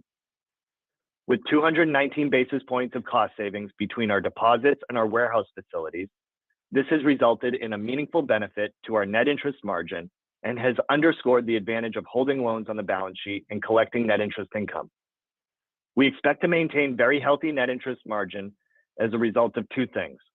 First, the mix of funding will continue to move toward deposit funding, which is currently north of 60%. And second, we will continue to pass on benchmark rate increases for new loan originations. On the non-interest income side, Q3 originations grew 48% year-over-year to $5.2 billion and were driven by strong performance from all three products, even as we continued our unrelenting focus of underwriting against our stringent credit standards. We saw record volumes in our personal loans business, which grew 38% year-over-year and 4% sequentially to $3.9 billion. Our student loans business saw origination volume double year-over-year and grew notably on a sequential basis to $919 million, ahead of the resumption of payments. Home loans grew by 64% year-over-year and 46% sequentially. And this growth, despite continued headwinds from the current rate environment, stems from the early benefits of the integration of Wyndham Capital, which has allowed us to add deep fulfillment expertise into our tech stack and better fulfill member demand. In the third quarter, we sold portions of our personal loan and home loans portfolio. In terms of in-period sales execution levels, we sold personal loans at an execution level of 105.1%, and we sold home loans at a weighted average execution level of 100.2%. In addition, last week we executed a $100 million sale of personal loans at a 105.1% execution to the same partner who purchased personal loans in Q3 and we agreed to terms with that same partner for a $2 billion forward flow agreement at similar execution levels. We are also in the market, including in discussions with funds and accounts managed by BlackRock with respect to a $375 million securitization at favorable execution levels, and that is expected to close mid-November. Our personal loan borrowers' weighted average income is $167,000 with a weighted average FICO score of 744. Our student loan borrowers' weighted average income is $180,000 with a weighted average FICO of 781. Our on-balance sheet delinquency rates and charge-off rates remain healthy and are still below pre-COVID levels. Our on-balance sheet 90-day personal loan delinquency rate was 48 basis points in Q3 23, while our annualized personal loan charge-off rate was 3.44%. Our on-balance sheet 90-day student loan delinquency rate was 14 basis points in Q3 23, while our annualized student loan charge-off rate was 38 basis points. We continue to expect very healthy performance relative to broader industry levels. The lending business delivered $204 million of contribution profit at a 60% margin, up from $181 million a year ago, which represented a 61% margin. Shifting to our tech platform, where we delivered record net revenue of $90 million in the quarter, up 6% year over year and 3% sequentially. Annual revenue growth was driven primarily by a Galileo account growth to $137 million in total. The segment delivered a contribution profit of $32 million, representing a 36% margin, up significantly quarter over quarter as we leverage investments made to integrate Galileo and Technisys and to position the segment for higher rates of diversified, durable growth going forward. We expect the technology platform segment revenue to see an acceleration in Q4 with ongoing strong margins as we leverage prior investments. Moving on to financial services, where net revenue of $118 million increased 142% year over year, with new all-time high revenue for SoFi Money and Invest, and continued strong contributions from SoFi Credit Card and Lending as a Service. Overall monetization continues to improve, with annualized revenue per product of $53, up 61% year over year versus $33 in Q3 22, and up nearly 8% sequentially, driven by higher deposits and member spending levels in SoFi Money, greater AUM and monetizable features in SoFi Invest, and stability within SoFi Credit Card spend. We reached 8.9 million financial services products in the quarter, which is up 50% year over year, and we saw record product adds with 957,000 new products in the segment. We hit nearly 3.1 million products in SoFi Money, 2.5 million in SoFi Invest, and 3 million in Relay. For the first time, this segment reached positive contribution profit at $3.3 million for the quarter, and we continue to expect positive contribution in the segment in Q4 23 and beyond. This is while we continue to invest aggressively against ample opportunities to rapidly grow this operating segment with attractive returns. Switching to our balance sheet, where we remain very well capitalized with ample cash and liquidity. Now more than ever, SoFi Bank reinforces our strong balance sheet and provides us with more flexibility and access to a lower cost of capital relative to alternative sources of funding. In Q3, assets grew by $2.4 billion as a result of strong growth in both student and personal loans. On the liability side of the balance sheet, we continued strong growth in deposits, reaching $15.7 billion, up $2.9 billion sequentially versus $2.7 billion in the prior quarter and $2.7 billion in Q1. Important to note that deposit growth outpaced loan growth for the third consecutive quarter, resulting in more efficient funding costs and a lower reliance on warehouse lines as we ramp the portion of loans that are funded by deposits versus other sources of capital. Because of this, we exited the quarter with $4 billion drawn on our $8.4 billion of warehouse facilities. This further highlights our strong liquidity position, particularly in this market. In terms of our regulatory capital ratios, our total capital ratio of 14.5% as of the end of the quarter remains comfortably above the regulatory minimum of 10.5%. Throughout the last 12 months, we have demonstrated the benefit of having a diversified, high-growth set of revenue streams, multiple cost-efficient sources of capital, a keen focus on underwriting high-quality credit, and a high degree of operating leverage as we scale the business. We expect those benefits to persist going forward, even in light of the existing macro backdrop.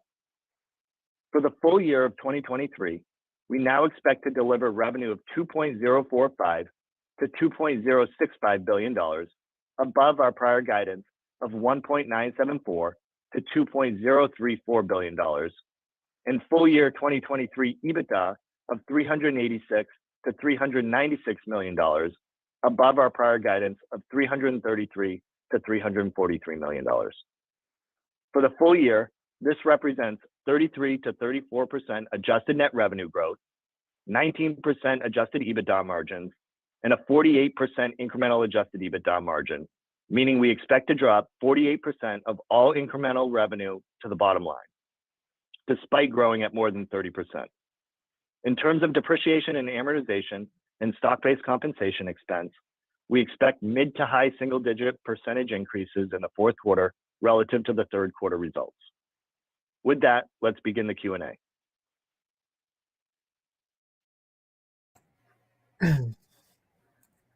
Okay, guys. So I'm gonna go ahead and end this stream here.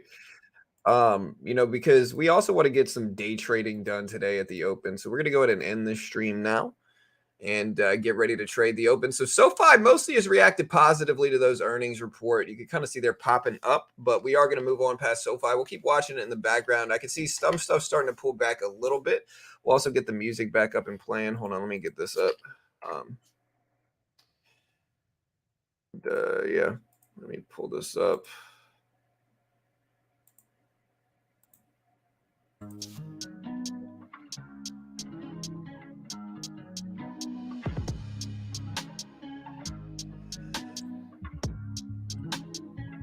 We're gonna start trading now. So we're gonna watch Tesla. We're gonna watch those. We're also gonna watch the futures market. I'm gonna end this poll here too, and then we'll do a different one.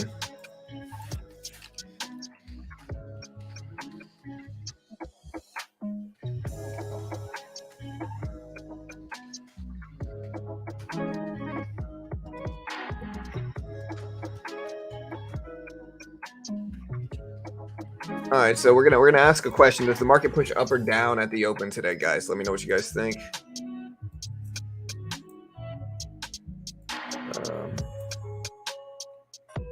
All right, so let's start pulling up all these other charts so we can get ready to trade a little bit.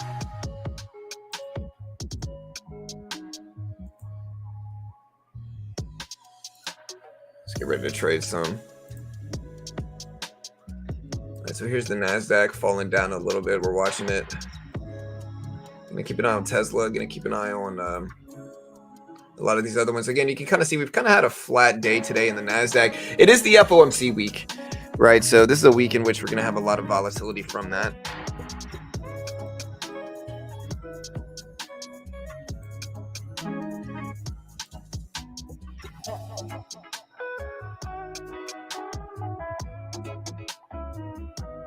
SoFi numbers are right here. So SoFi posted 3-cent loss per share, which is better than the 7-cent loss per share estimates. Sales of 530.72 million beat the 512.47 million estimates. So better than expected EPS and rev. Ford had earnings last week. They pulled down pretty heavily from it. Ford's still at $10 a share now. It's a pretty green day though, and other stuff like Google up a lot, which is what it needed. It needed to bounce some here. Bitcoin moving up too, for sure. Again, Bitcoin sitting almost at 35K. Or no, Bitcoin's sitting over 35K on some platforms now.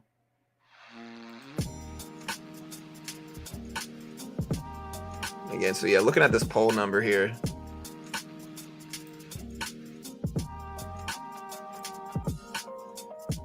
Let's see if we can put this one up a little bit. We had one that was a little bit higher. There we go. We'll sit right here. All right, so we got this dip to the bottom range here. I might take one dip of the NASDAQ here and see if we can catch a quick little pop. So we just took one contract here, slightly green. We're right at this big, like, universal support level right here. We're close enough to it to where I'm looking for a small bounce. Again, my first step in my system on any of these accounts is to build up a cushion first, right? So we're going to take one contract of the regular NASDAQ and hopefully get a little pop up.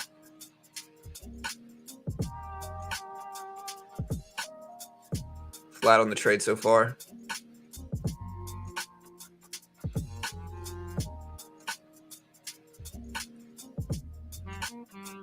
Down about 15 bucks. We're kind of flat here. Again, I'd like to see a quick little pop. We want to build up a cushion first.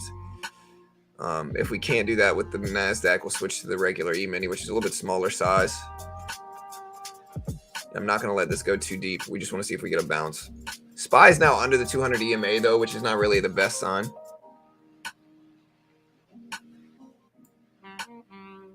Little retracement back up.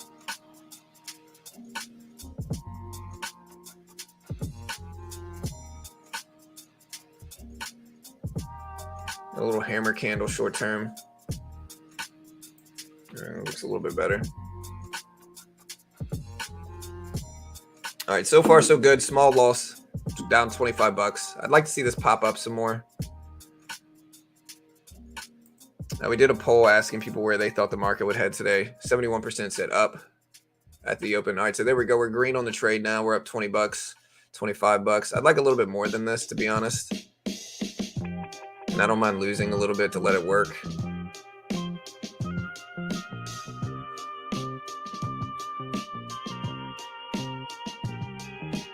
All right, so now we're up to $25, $30 in profit. Again, I'd like to let it work a little bit more. We can get out break even if we need. All right, there we go.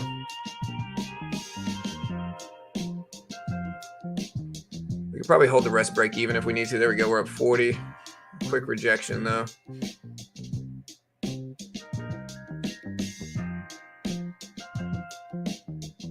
Tesla's starting to move back up. This should help us. Again, I don't mind letting this work. We're up 40, 35. There we go, 40.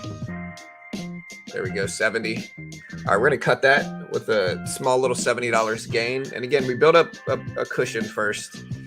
That's the goal, is to build up a cushion here. And then once we have that cushion, then we can figure out what we want to do moving forward. So yeah, we made about 70 bucks. Not bad. Trading the regular net here. Again, very flat day, and we're just kind of looking to attack that choppiness. I mean, we're green on the day, but we're looking to attack the choppiness. You can see the SPY.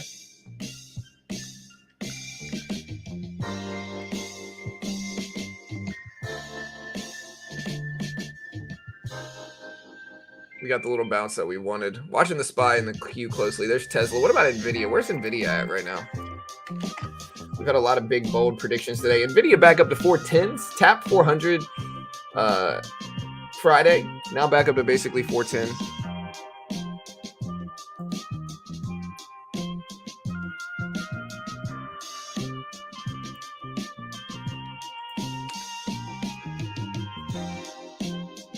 And again, if you haven't already, check out TopStep. TopStep funded program for futures. They give you a demo, test your skill. Again, I talk about my system a lot here.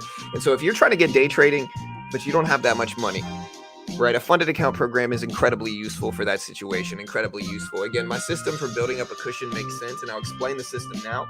What I do is I build up a cushion. Like these funded account programs, they give you a demo, right? And if you can pass the test on the demo, so if you can hit the profit targets on the demo without hitting the max loss and while following their rules, they fund you the same amount, right? So if you don't have that much equity, these are one of the best ways to get started with less risk, right? And with less money, essentially.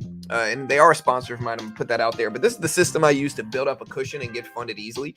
I can't guarantee you're going to get funded with it, but it makes a lot of sense. So just stick around and listen. Okay. Like what I do is I build up a cushion, right? Maybe my cushion is $100. Maybe my cushion is $200. I try to build up a cushion with small size. I only take one contract of a regular E-mini NASDAQ, E-mini S&P, right? Only one contract.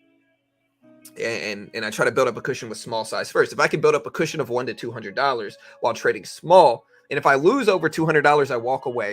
You have to be very strict with walking away if you're really trying to, do so, and you might have to reset a couple accounts, but you build up a cushion of $100 to $200. And then once you have that cushion, then you're allowed to take larger size. So you take 1 or 2 contracts of the E-mini, then you scale up to 2 contracts if you need to. And I'm usually scaling in, right? So I'm using entering, and then if it pulls back more, I'm adding more to it, right? And so that way, if it pulls back enough, I can keep adding to it and get 2 contracts fully, which gives me a little bit more edge as well because I'm scaling into it. Then once you have more cushion, if you build up a cushion of $300 to $400, then you can take larger risks. And then once you start playing with 2 to 3 contracts with a large cushion on the day, those are the days where you can have a big $700, $800, $1,000 gain, $700, $800, $900, $1,000 gain on one specific day. And doing it like that, you can get funded in just a couple of days. Like if you trade like that, and that way when you lose, you're trading small. When you lose, you're only down $200. But if you win, you can have $1,000 days, right? And that's the way you kind of rinse and repeat, build up a cushion, take larger risks. If you lose, say you build up a cushion and then you lose, you're right back to break even. You build up a cushion, you lose, then you're back to break even, maybe a small win, maybe a small loss, but it's avoiding the big drawdowns in your account. Like it's avoiding the big dips in the account, right? And so again, if you want to check it out, there's the link. They are a sponsor, like I said, but it just makes a lot of sense. And again, so far today, we are partly on the way to building up that cushion. We are partly on the way. Again, we have $70 in profit. Here's my P&L. We've got $70 gain on the day, and we'll see if we keep pushing back up.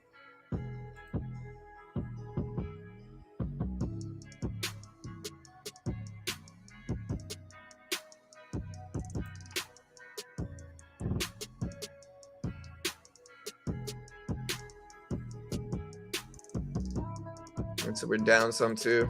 I'm down on the chart. The NASDAQ, again, the problem with today, right? We've had a lot of big, bold predictions from people saying the market's going to rip up big and dip really big today. The problem with those predictions today, I think, is that today is a day ahead of the FOMC meeting, right? So like we have the FOMC meeting on Wednesday, and typically preceding those, it's kind of slow and boring. Like we don't have a lot of big volatility on days like that.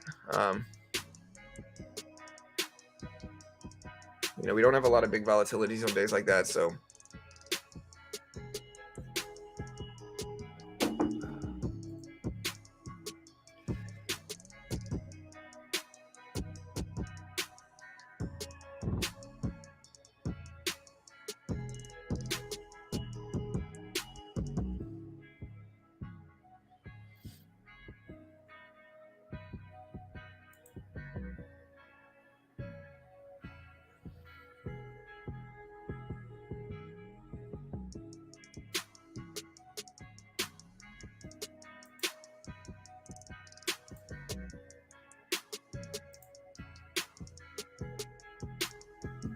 all right, so look at that dip on the NASDAQ. So again, I got in long.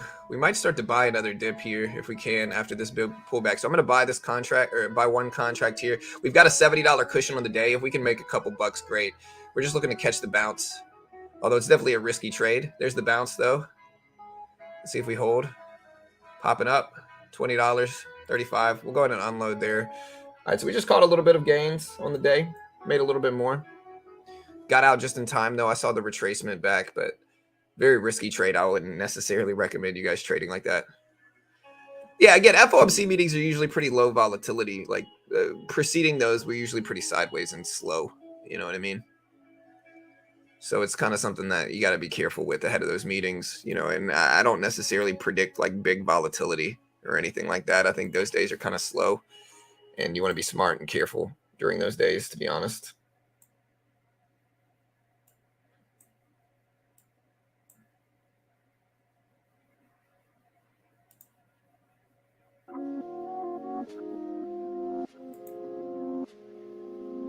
So we're dipping back down. I'm going to buy this again, and we're going to take another one of these little dip trades. We've got a cushion on the day, so we can try. There's another quick little pop back up. There we go. We're up 15, 20. Let me go ahead and cut that there and get out. So yeah, we're up about 100 on the day now. Little scalps. Those little small time bounces are pretty likely when we get pullbacks like this. But again, they're very risky trades because if we don't, they keep flushing down. But since we have a cushion on the day, I'll take it. Again, we're up about 100 on the day right now, if you can kind of see that. No, I'm not using RSI.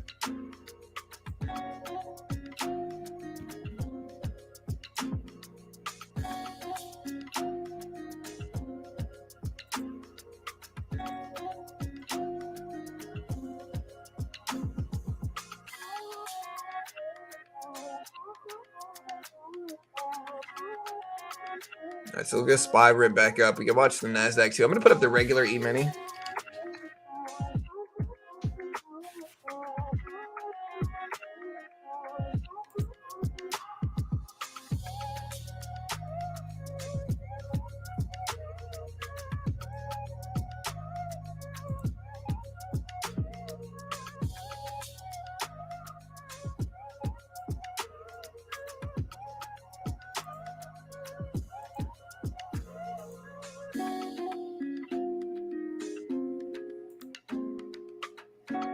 Right, so look at this big rip up on the E-mini too. You can see it here on the SPY. I don't trust anything quite yet here.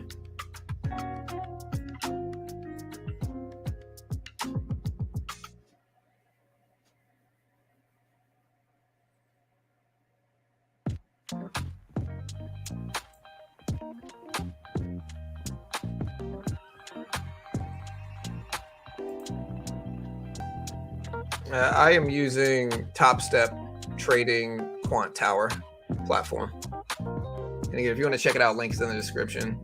But yeah, I'm using Top Step Trading and Quant Tower as my platform.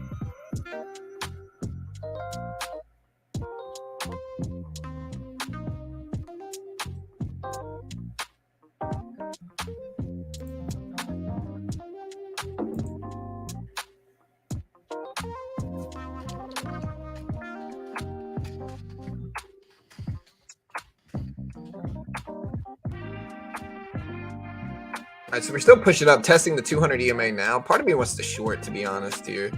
And I guess I'm going to short one contract of the regular E-mini. The reason I'm shorting this is because we're hitting the 200 EMA on the SPY right now.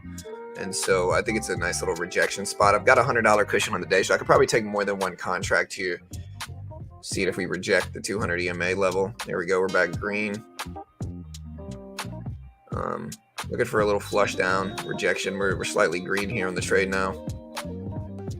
I could also add another contract too, since I have a cushion already on the day. Although I'd like a little bit more than this. If we can get 25 in profit, I'll take that. I just see the downtrend. I see the 200 EMA right here, which looks like we're going to test it.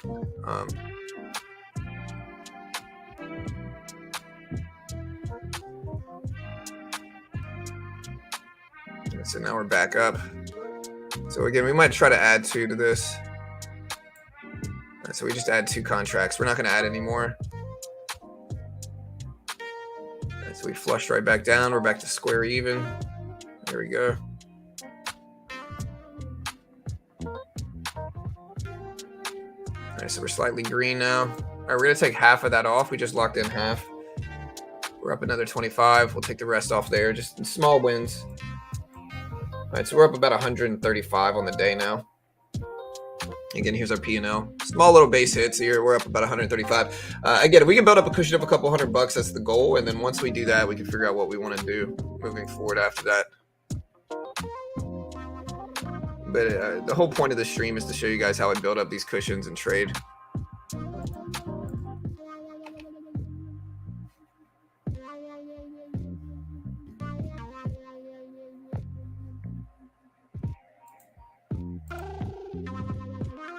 Again, today's a pretty slow day for me. Like, as an economic channel, we cover economic reports. We don't really have that many today. Tomorrow's when the busyness starts, to be honest. Tomorrow evening, we have AMD earnings. Tomorrow morning, we have... tomorrow evening, we have AMD earnings. Tomorrow morning, we have CB consumer confidence. We got a lot of stuff tomorrow, actually, that, you know, might be a little bit more influential than you might think. So Canadian GDP drops tomorrow. That might give us some, but it's not going to be the biggest thing. We got the Case-Shiller house price index tomorrow morning, but specifically Chicago PMI and CB consumer confidence later tomorrow evening, or late tomorrow morning, I mean. And then again, in the afternoon, we have AMD earnings that we'll probably cover. And then the day after that, we got the FOMC meeting and press conference, as well as ADP non-farm employment change in the morning, ISM manufacturing and services PMI. No, we got ISM manufacturing PMI and the JOLTS report Wednesday morning, and then Wednesday evening or Wednesday afternoon, I'll say we got the FOMC meeting, which is the biggest stream we do here. And then Thursday, we got jobless claims, manufacturing PMI, and like all that good stuff. And then Friday, we got non-farm payrolls and unemployment, and then services PMI. So just a busy week for sure this week. And then we also have Apple earnings on Thursday as well. So very busy week.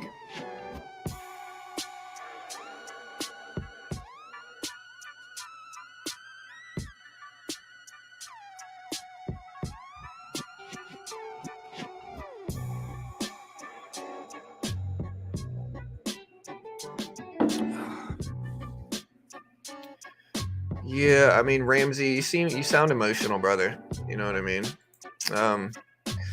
Like saying OMG slow question mark. Like it seems like you're upset that I think today might be slow. Again, I think you have to understand the nature of the market ahead of major economic reports, right? Like you got to understand this. And again, I'm going to put it very simply here. And again, I'm going to preface it with I have no idea what the market's going to do, but I think if you ask most truly experienced market participants, that's what they're going to say is that they don't know what the market's going to do. They're not going to really push one direction and then shame anybody that thinks the market might do something different. That's not really profitable trader behavior, brother. No offense to you. What you have to understand is that like ahead of these big economic reports, like FOMC meetings specifically, one of the biggest reports you get monthly or every 6 weeks, ahead of these reports, the market's pretty slow and apprehensive. The market doesn't want to take big positions ahead of these reports because nobody knows what Powell is going to say on Wednesday, right? And he could say something that goes wildly outside their trade idea. And so in that regard, the market a lot of the time, again, it's not always, maybe you're right. Maybe we do crash today, like you're saying, or have some huge parabolic dump. Again, maybe that happens. I don't know. I'm just saying, I'm looking at trends.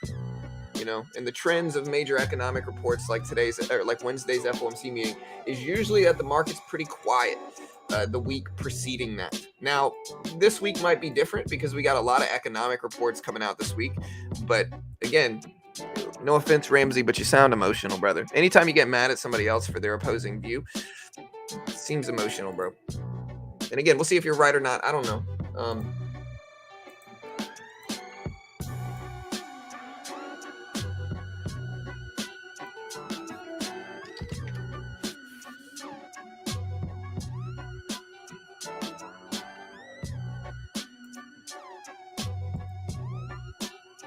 You have your own understanding of how market functions, and I respect that, but I have my own way of absorbing data and sentiments, and that's fine, Ramsey. Again, one of the things I always say, brother, is that it's fine to make predictions. You just can't get mad at other people if they don't agree with those predictions, right? Because that's a toxic nature to do that. Like if you're putting out predictions in a YouTube stream, and then you're getting mad at anybody that goes against those predictions, that shows a couple things. Number one, it shows insecurity about your own predictions, right? If you're confident about your predictions, it's all good. It shouldn't matter if anybody else has an opposing view, especially if I think the market could be slow. I'm not even saying it will. I think it could be, right? So you got to be more secure in your own predictions, brother. And again, maybe you're right. I don't know. Again, I really don't know. You know, we can look at up, down, all that good stuff. I know even for the market to just be red today, right? For the SPY to just be red, it would have to drop all the way under 411s, right? We're at 413 basically right now. So that's just for the market to be technically red on the day under the previous closing price, which is, again, we'll see if that happens. It's certainly possible, right? But in order for your predictions to actually be correct, again, the market needs to drop 2.5% to 3%, which is a big drop. Again, maybe you're right. I don't know. All I'm trying to say is don't get mad at other people if they think something differently. You know what I mean? I will take the opposite of all Ramsey trades. Hey, good luck. Yeah, whatever works for you guys. Listen, make your money. I'm not mad at that. Okay. Just don't get mad at some other people if they disagree, because people are always going to disagree. That's the nature of the market. Anyways, we got this little downward trend that we've shorted money into. We might have bought into. We definitely got a downward trend right now. I think everybody can kind of see it. Here's the downward trend.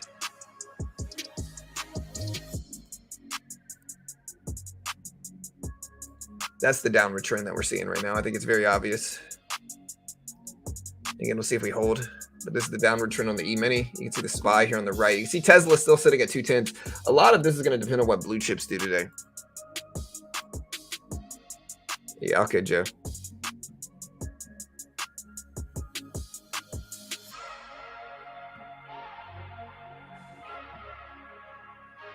I swear it's not a guessing game. I mean, listen, good luck, dude.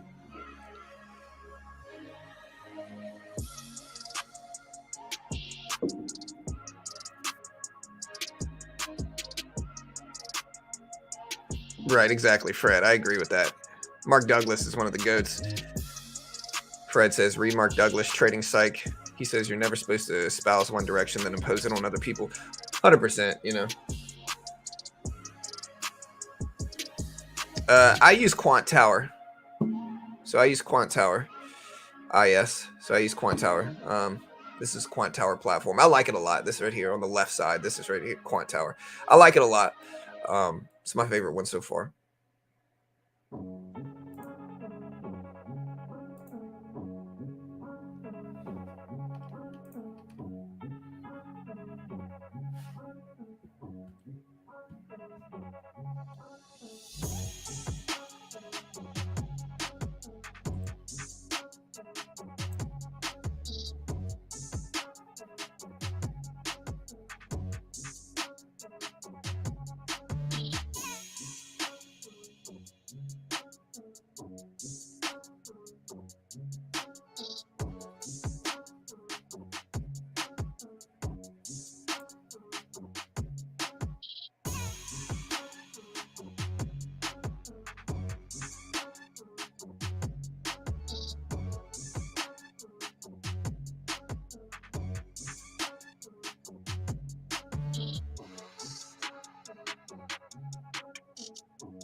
All right, guys. Another one of the big stocks that you want to watch today that influences this is Nvidia. Wait, just to say, what time does the Apple event start? Twitter says 8:30, but we know that's not true. I think it starts at 1, right?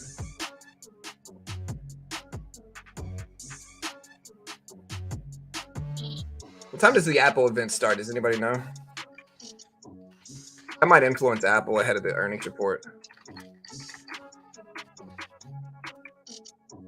5 p.m. Pacific time. Oh, wait, 8 p.m. Eastern, 5% Pacific. This starts tonight, dude.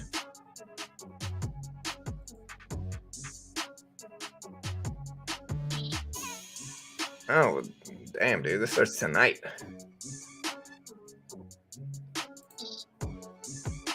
All right, now I gotta look this up. 5 p.m. Pacific time. Oh, so yeah, it is 8 a.m. or 8 p.m. So this is tonight, bro. I'm not gonna be awake to cover that, dude. Come on, Apple. That could be better than that. What do you think about Netflix and account sharing? I think Netflix has made a lot of run-ups because they stopped the account sharing aspect of it.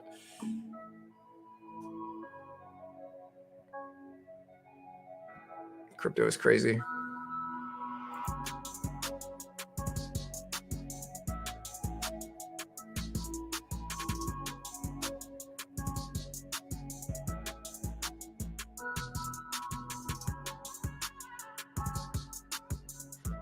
Yeah, so it's 1-1 in the World Series.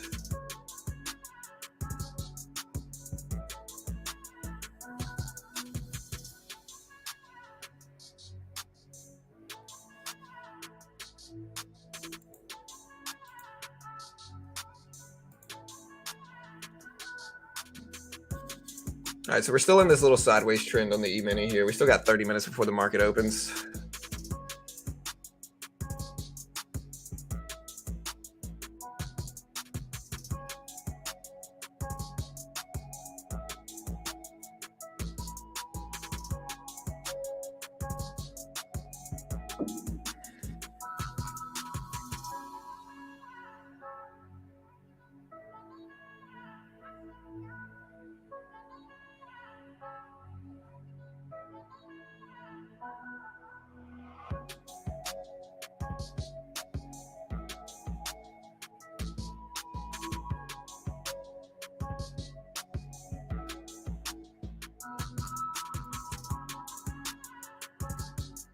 All right, so again, we can kind of see the SPY trend and like what the market looks like right now. So again, you can kind of see the SPY trend.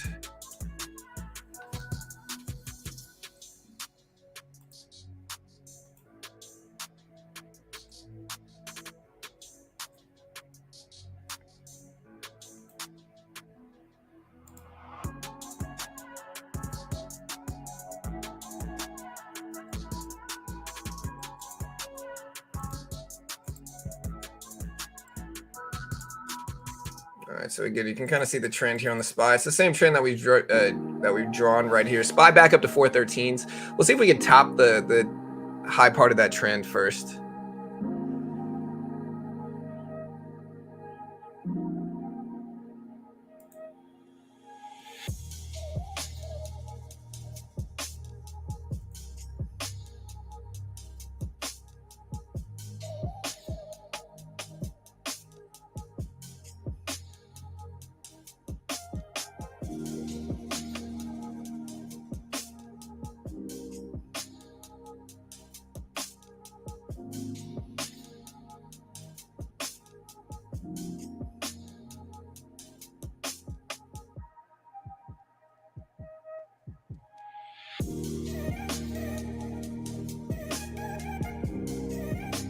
All right, so we're pushing towards the top of that trend. Again, you can kind of see the SPY over 413s at 413.02s.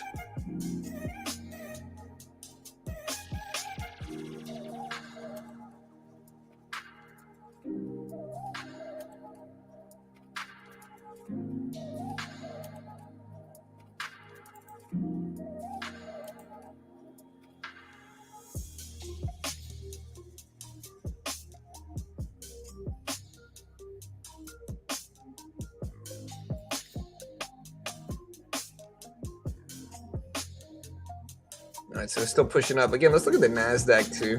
NVIDIA at 410s, that's going to be one of the big ones. NASDAQ back up over VWAP here. So here's the top of that trend line test.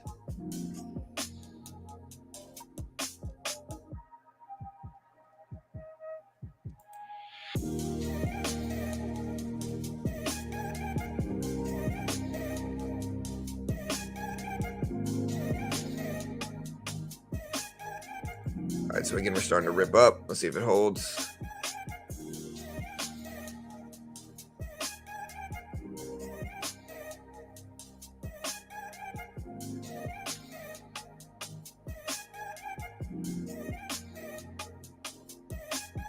All right, so again, it's starting to move back up. Now we're testing the 200 EMA on the SPY.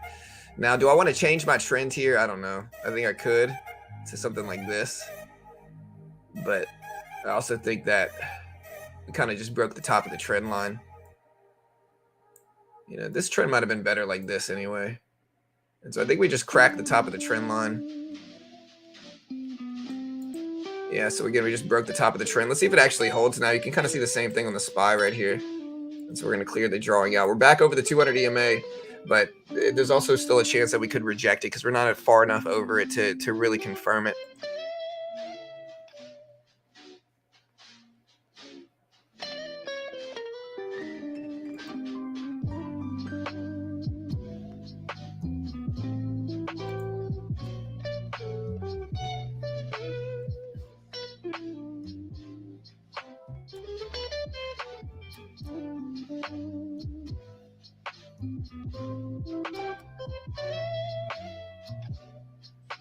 All right, so we tapped over that level again. Look at Tesla. What is this? This is just one of the weird candle wicks. Is that a spider up there on my monitor, bro? Why did Tesla? That's a weird candlestick fill for Tesla, but hey, SPY's still pushing up. Let's see if we hold. They get the opening bells pretty soon.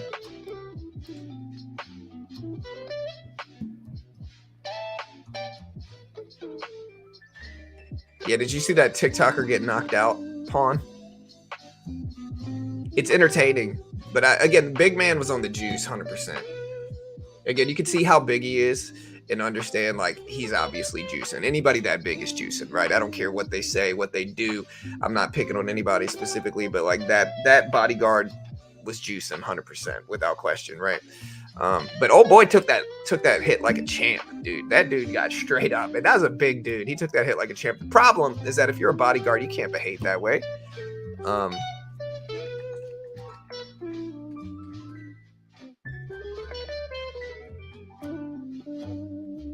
That's a Jack Doherty's bodyguard.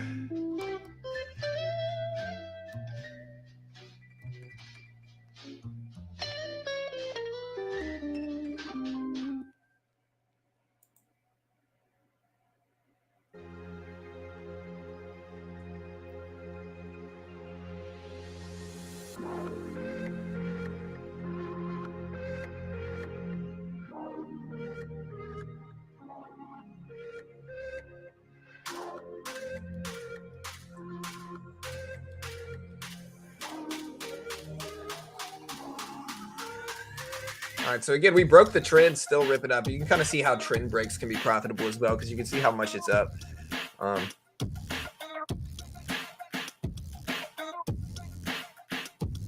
Yeah, there's some. No, so daylight savings time's next week, I believe. It's November 2nd, I believe. Let me see. I think it's November 2nd. November 5th. So November 5th. So this upcoming Sunday, we fall back an hour. So do we gain an hour? I think we do, right? Yes, dude, we gain an hour on Sunday. Dope. I'm excited about that. We gain an hour.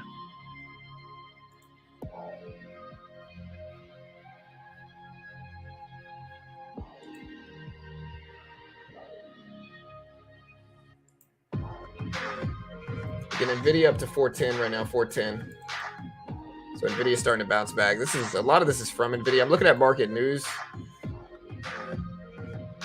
All right, so China's cyberspace regulator fines Alibaba-owned Quark platform about $500K for hosting and promoting vulgar content. German CPI came out lower than expected at 0% versus the expected 0.2% for the prelim data. Year-over-year 3.8 versus 4%. McDonald's earnings also dropped. We got some people saying some stuff about there. Yeah. Yeah, so we're falling back. We gain an hour. All right, so here we go. We're dipping down a little bit. Part of me wants to buy this dip. I guess I will. One contract of the regular emini. Again, we might add a little bit to it too. We're flat on the trade right now, flat.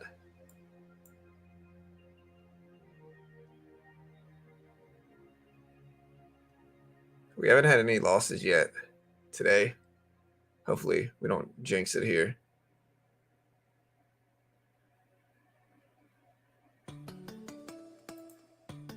I'm pretty sure we gain an hour, Xavier.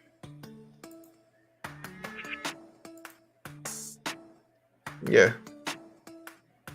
This is on Sunday, November 5th by USA Today. On Sunday, November 5th at 2 a.m., the clocks for millions of Americans will go back an hour and we will gain an extra hour of sleep. Right? And so we added to this. We got 2 contracts. We're not going to take any more. That's going to be the full trade we take. Yeah, we gain an hour. Clocks go back an hour.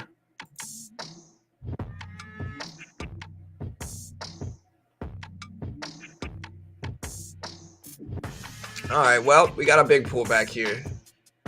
And now we're back up. I could add some more to this, but I'm probably not going to. Although we're back to kind of break even here on the trade.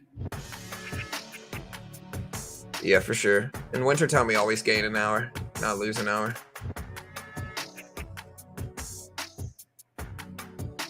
All right, so we bounced right back up to the 200 EMA.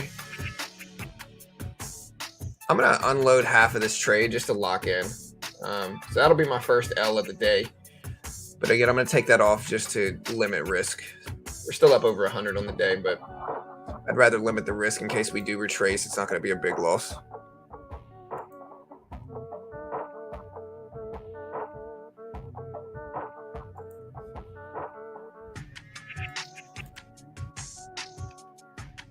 Yeah, so Xavier, man, explain why you're so sure but wrong, kind sir.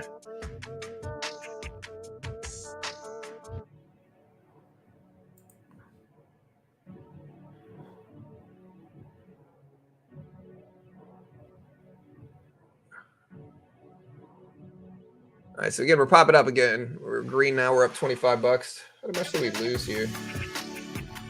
All right. There we go. Done. We got out of that trade profitable somehow. Somehow we got out profitable. We are now up on the day. 145 bucks, basically $150 in profit on the day. We had our first loss, limiting our risk. If we would have held on to it, we would have made more, but that's all good. Again, we got about a 6-to-1 win-loss ratio. We got $145 in profit right now.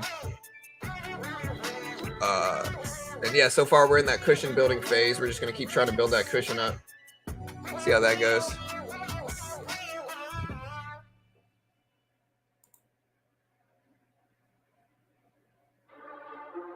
Yeah, we gained an hour. Deutsche Bank is going to lose almost half of its post-bank branches. It's going to axe most of its branches there. The chart on the left is the S&P 500 futures contract. It's called the emini. It's basically the SPY. And again, look at how well that bounce at the previous trend line held. Right? Like, look at how well this bounce held at the previous trend line. Powerful little bounce level there. We take those trades a lot too.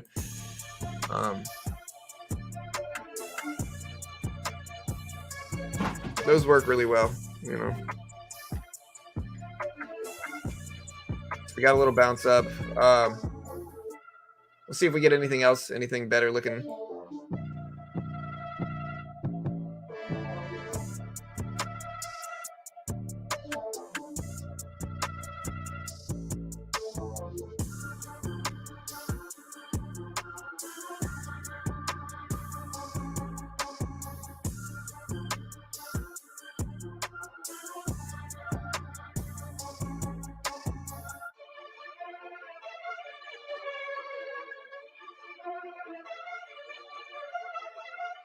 All right, guys. So yeah, we're getting a little bounce there, and again, that little trend line break and then hold looks to be a powerful strategy. I'll have to back test this a little bit more, but again, you can kind of see we broke this trend line and then pulled back to it and then bounced. Even if it pulls back here, this initial bounce seems to be like a really powerful strategy.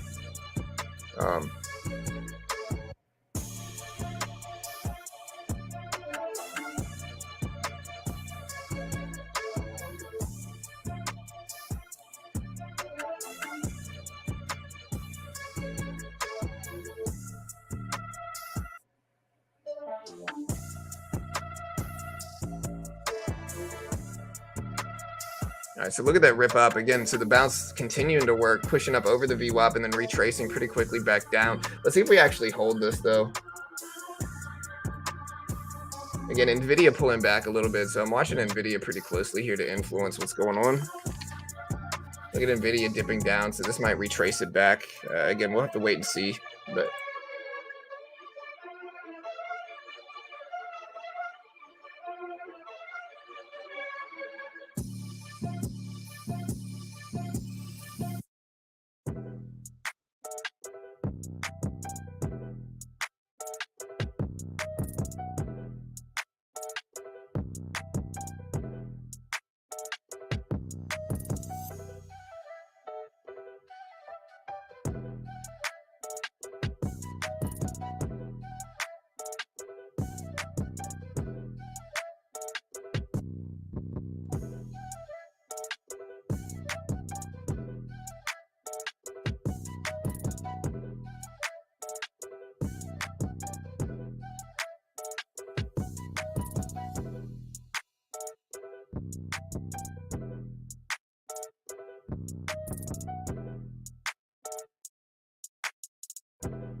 No, we're talking to my son who gets anxiety before school.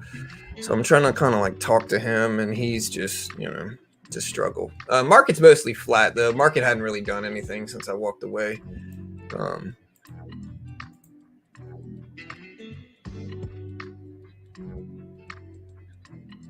Yeah. But market is mostly sideways. Hasn't broke under that trend line though. We got a cushion on the day, so we got a nice little cushion on the day. We'll see if it holds.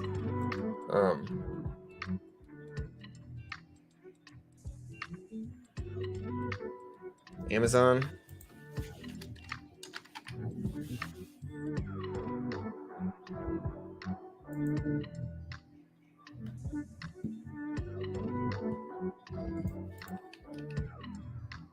Again, we're trading on a funded account program called Top Step. Top Step's really dope because it gives you a demo, test your skill.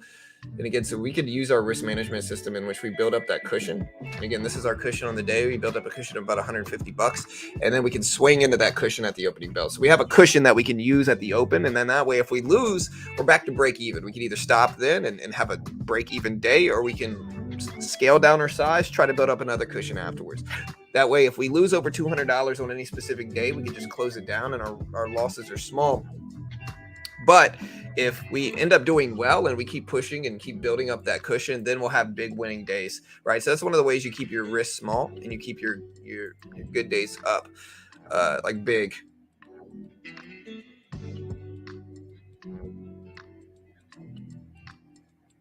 Yeah, Jack just struggles, man. ADHD.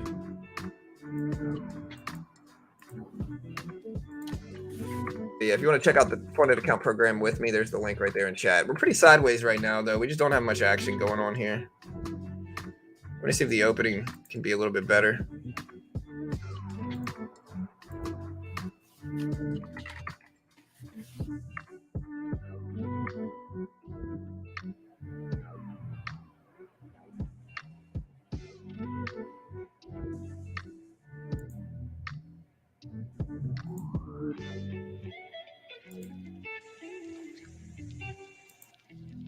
Yeah, I'm looking at the hockey thing now. I didn't see it.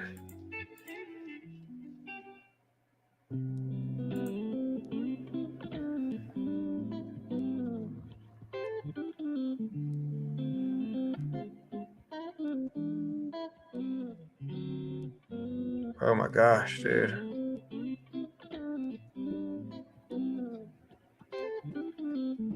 Oh my gosh, dude. This is horrible, bro. I did not want to see that this morning. It's terrible.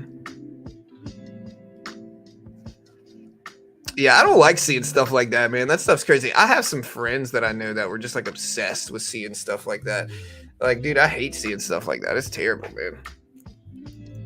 I mean, that's horrible, bro. It's just, ugh.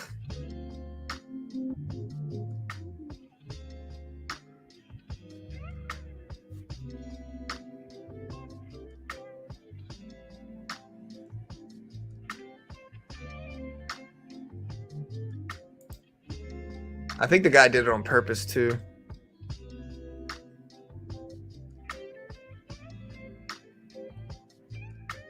Yeah, it's a terrible injury, dude. That looks rough.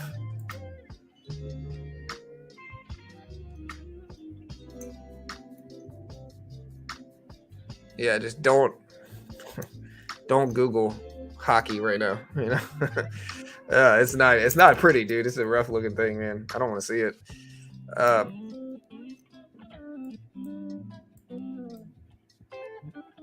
All right, again, market's mostly popping up today. We got 12 minutes until the opening bell. We'll see if we get anything good. But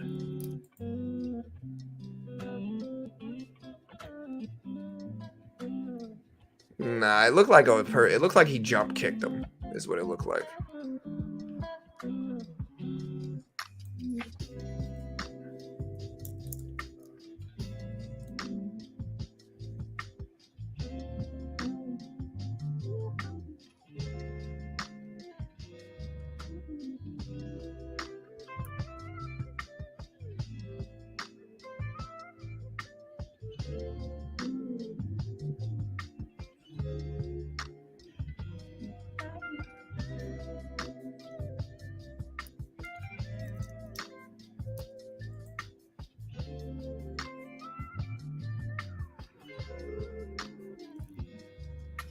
Yeah, I can't watch that.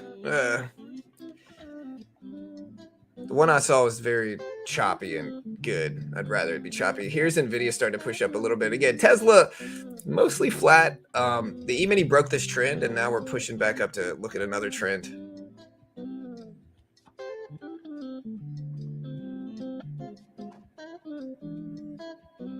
Yeah, he jumped up and tried to kick him for sure. Like, I don't know what was going on there, but that's what it looks like. He says it was an accident, but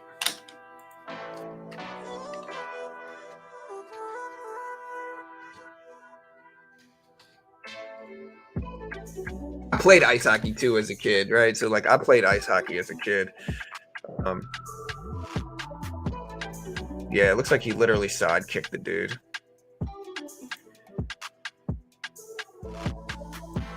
Yeah, he definitely side kicked the dude.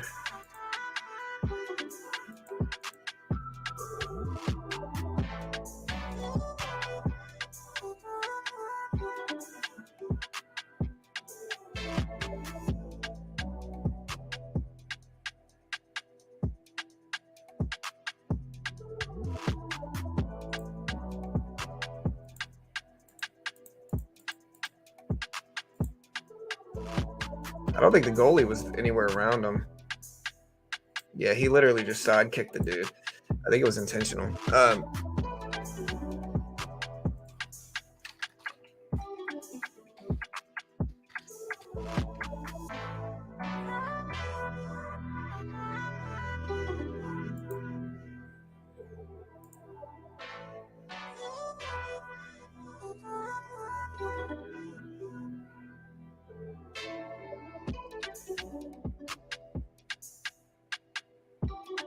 All right, so again, market's mostly been pushing up pretty strong. We got 9 minutes heading into the opening bell.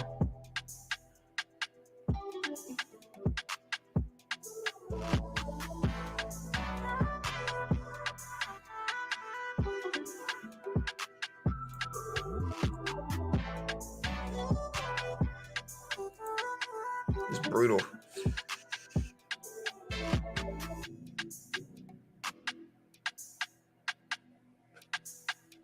The worst part is that you got scammers on the internet trying to send people to weird offshore sites by saying they have the video.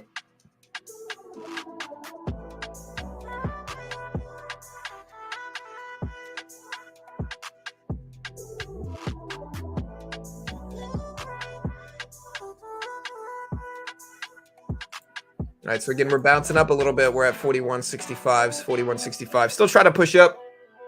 We built a cushion up on the day of about 150 bucks. And so a nice little cushion on the day, about 150 bucks. We'll see if we get some good stuff. Again, we got a lot of people calling for big crashes or pullbacks. We got a lot of people calling for upward action. I'm not sure what we're gonna get. So far today, we've had green action for the most part. So we've mostly been green. And again, the S&P 500, the E-mini pushes up. Tesla moving up a little bit as well.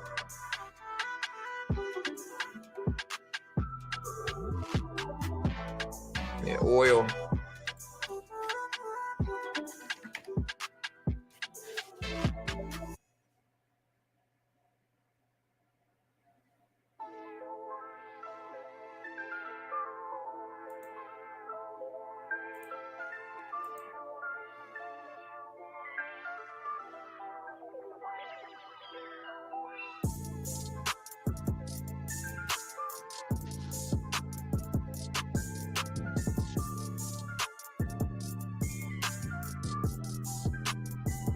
All right, guys, I'll be right back. My son's struggling right now to go to school, so I'll be right back.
All right, well, we're here. It looks like we caught right before the opening bell. Opening bell's right now, guys. We'll see.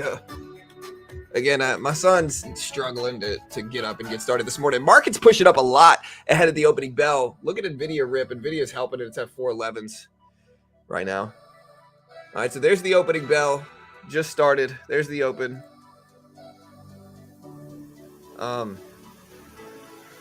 Big green action at the opening bell. Wow. SPY's up a lot.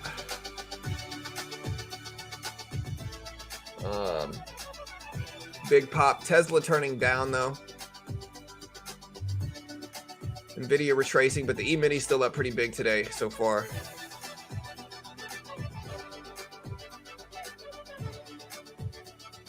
Yeah, my day's been struggle.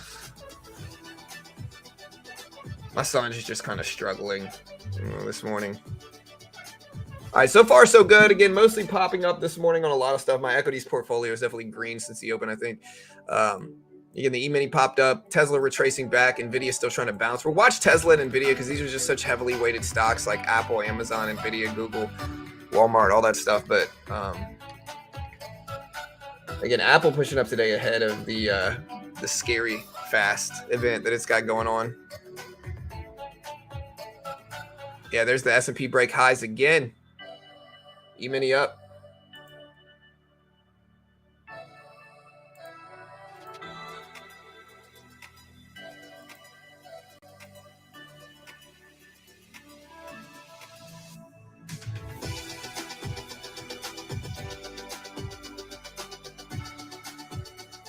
No, he's not being bullied at school. We've talked to him about that. It's mostly school-related anxiety. It's mostly school-related anxiety is what it is. All right, so a big pop-up in markets here, team.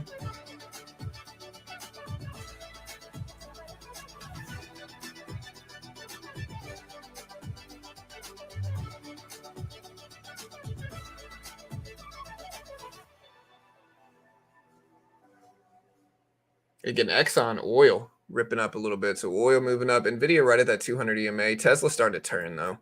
Although Apple's green on the day. That's helping markets right now.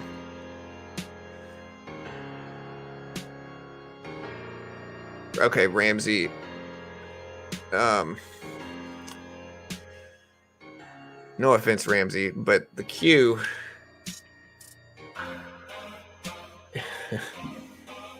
The Q is very green on the day so far, bro.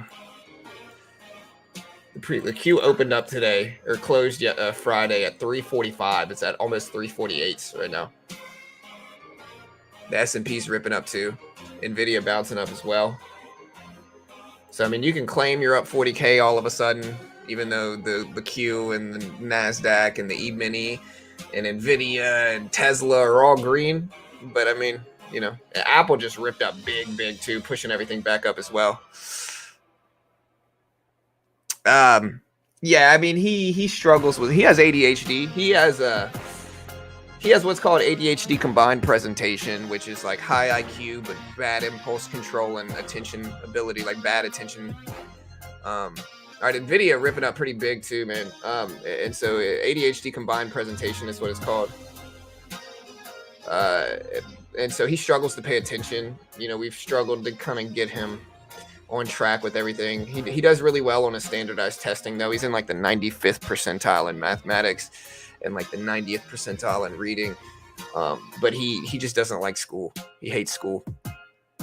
He struggles to pay attention if he's not interested in it. And, you know, he was bored in his original class, so they put him in the smart class. And then, you know, his friends were in his original class, right? So he had a bunch of friends in his first class. When they moved him to the smart class, they moved him away from all his friends. And so all these kids are new, and he doesn't know them, and they're kind of short with him, I think. But yeah. Anyways, markets rip it up.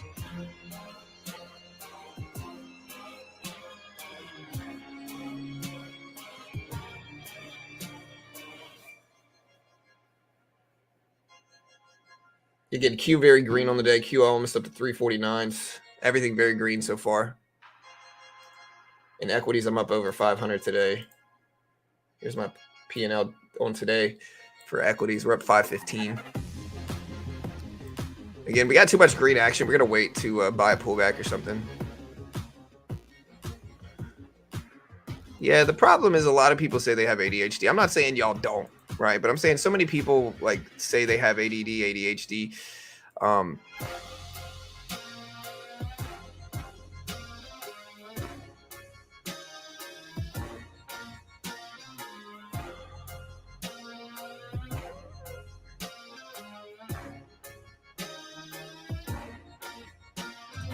right, so we finally got one red candle. Tesla pulling back a little bit. I don't know if I like this dip enough. Yeah, we'll see. We're trying to bounce back up, but all right, we'll take one contract real quick here. All right, we're up. We're up. Testing the top. All right, we're up. We're up. All right, so we just got out there, made another 25 bucks. We're up 170 on the day. Trying to build up cushions, retracing a little bit now.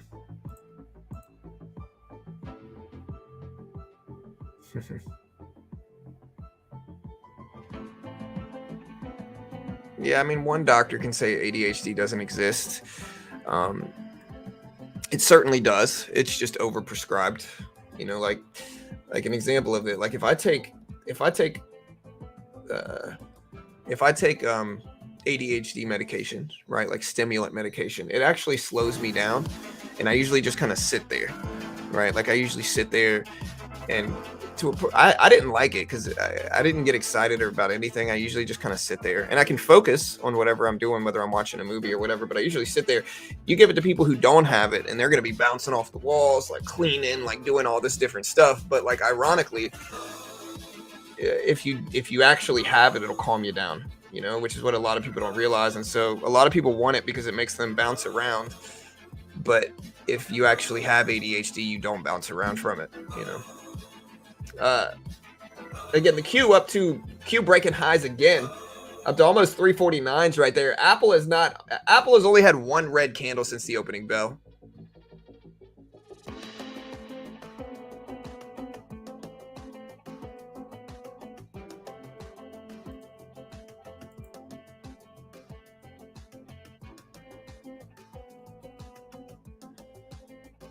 Yeah, so again, emini ripping up, breaking highs. Apple's really the one dragging the market up. You know, we added a little bit to Apple a couple days ago. I'm going to take some profit off of this thing. I'll take 15 shares off of Apple.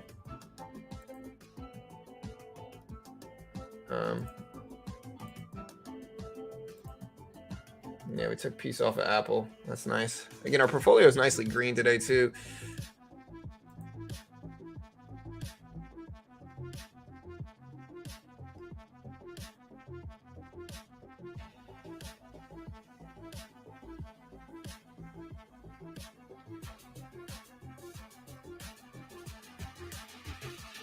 Yeah, I go to sleep with caffeine too. If I drink coffee, I fall asleep, ironically enough. If I'm not at my computer, like I drink coffee in the morning, but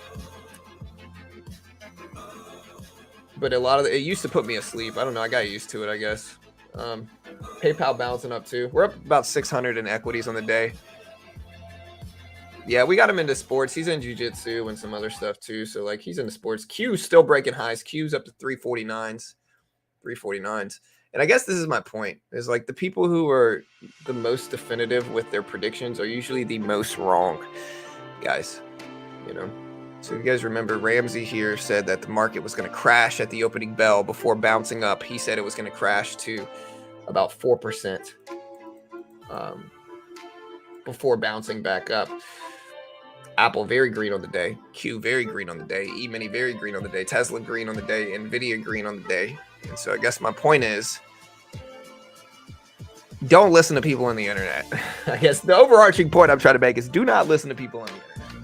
All right, because again, the people who are the most definitive, I'll say this again, and I've been pretty consistent in saying this, the people who are the most definitive are the most wrong, right? Because again, it turns to the point where they don't really understand that nobody knows and that the market is volatile and very moves back and forth, right? Like again, the the reason I say that is because the people who are the most definitive have the least amount of experience. Because if you have enough experience, you're going to know that nobody knows what's going to happen short term, right? Like you might be able to predict what things are going to do in a year or two from now, but predicting what's going to happen today at the opening bell is a 50-50 coin flip that nobody freaking knows.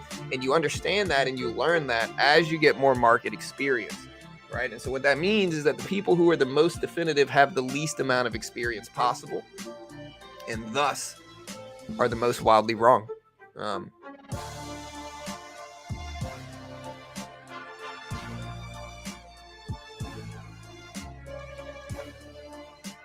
Yeah, I'm not even saying the market doesn't dump. What I'm saying is that nobody freaking knows what's going to happen. The market's mostly being propped up by Apple right now.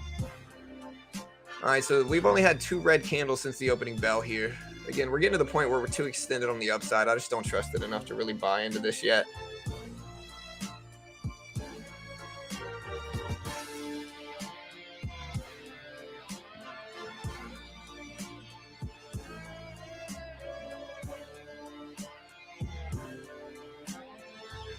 Yeah, exactly. Amateurs preach what's going to happen. You have to stay open-minded. By predicting what you think is going to happen will affect how often you think in the moment. Yeah. In the end, nobody freaking knows what's going to happen. Stay humble out here.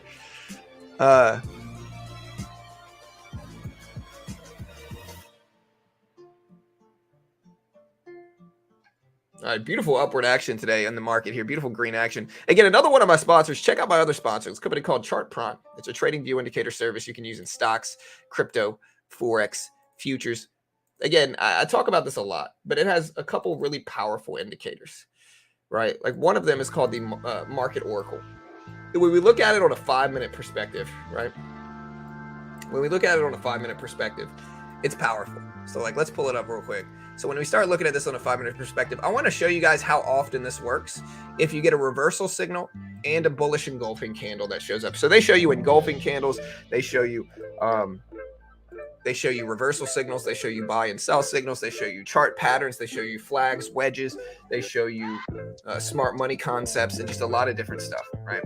But again, look at how accurate this happens. Bullish engulfing candle right here. So like, look, here's a bullish engulfing candle and a reversal up signal. Beautiful bounce, right? And again, I want you to track when these show up within within 4 candles, within 20 minutes of each other. Watch the accuracy. So that's one.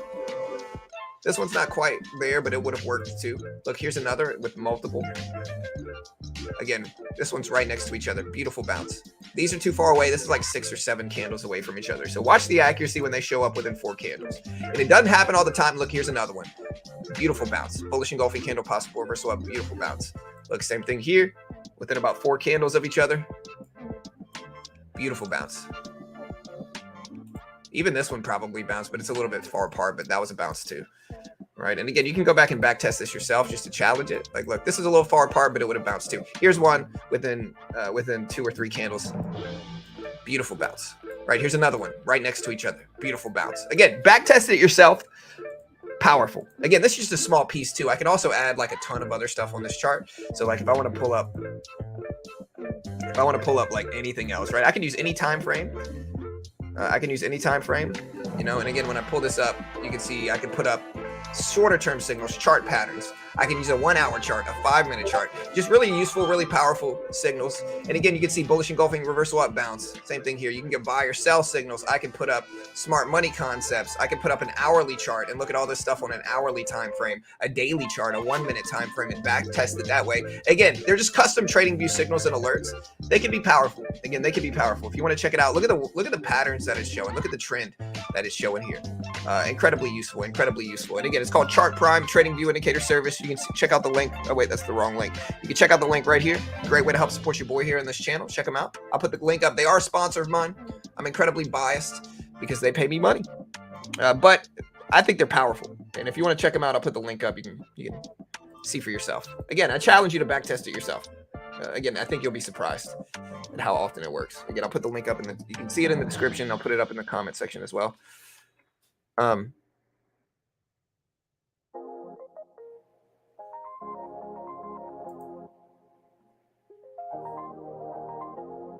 Again, Apple been ripping up huge today. All right, mostly bullish trend though right now. We'll see if we hold by this trend. All right, so we got the E-mini up. Let's see the NASDAQ too. We got a nice little cushion on the day.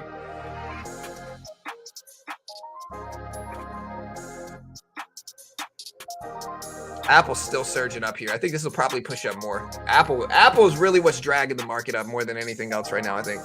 Apple specifically. I think Apple's like really freaking moving. Maybe ahead of the event they got going on today. But again, Apple broke highs again.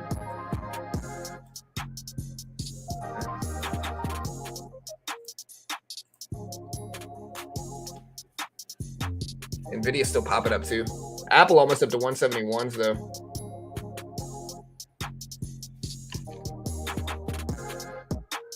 Q is just flying up, man. Q's basically back up to 350s. So the Q is basically at 350s now. Just powerful movements here, man. Q's been one of the strongest assets today.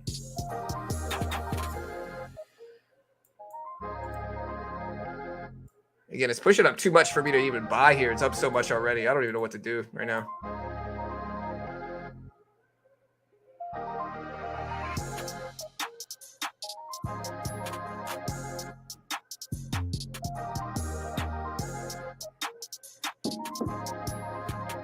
I mean, if it makes you feel better, Ramsey, I was wrong too. I thought it might be choppy, you know? So, I mean, listen, if it makes you feel better, I was wrong too. But I always tell people I have no idea what's going to happen, you know? So. All right, Nvidia is still popping up. I'm up about 700 on the day, a little bit less than 7, not quite 7. We're up about 630 on the day, which is fine. You know, we're up 630 right now, and on the day, we're red in some of these positions, of course, but overall, we're up about 630 on the day. We'll see if it holds.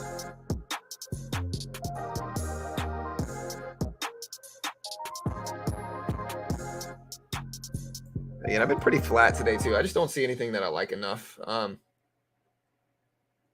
The problem is Nvidia is shooting up right now, right? So Nvidia is shooting up to 416s, almost 420s. It's dragging everything else back up with it. That's why we haven't seen like a big pullback yet. Again, E-mini flying up today. Huge green day.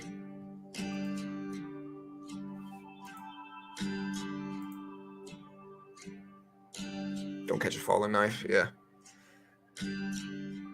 Again, if you want to check out Top Step, I'm probably going to close it down today, guys. We got some family drama going on, and it's a slow day. But again, if you haven't already, check out Top Step. If you want to day trade these economic reports, if you don't have that much equity and you want to actually day trade, try a funded account program like Top Step. What they do is they give you a demo and they test your skill. This is the E-mini, so you can basically day trade the SPY and what's called the E-mini with different price, but the same price action. You can basically day trade the Q and what's called the NQ. And again, if you want to day trade with limited funds, Top Step's the way to do it. What they do is they give you a demo, they test your skill. Just taking the challenge builds it. Build your skill, I think, in my opinion. And most traders lose, but it's a lot cheaper to lose Top Step. It's $49 for the base one. And if you lose, it's not the end of the world. You got to hit 3,000 in profit on that 50K demo without losing over 2K. Again, but it's $49. So if you lose, it's not the end of the world. If you're good enough to pass it, they fund you 50K with a 90% split. Once you're funded, if you make 20K, you get to keep 18K of that. And you also get to keep your first 10K in profit. And so in that regard, it's limited risk. You're only out $49 if you lose. But if you're good enough to pass it, you get a lot of funding. And again, there's no PDT in futures. You can day trade all that good stuff. Check out the link right there. Again, they are a sponsor of mine. I'm super biased in their favor. But again, check out the link right there. I love you all. I'll be safe. Again, we got stuff going on with my son today. You know, I'm going to check on Carol, make sure everything's all good, and probably close the stream down. And be back tomorrow bright and early. Love you all. Y'all be safe. And again, we'll see what happens, guys. Again, Ramsey, you know, yeah, I mean, I don't know if I've ever seen anybody this wrong. Good luck. Love you all. Y'all be safe. I'll see you guys later.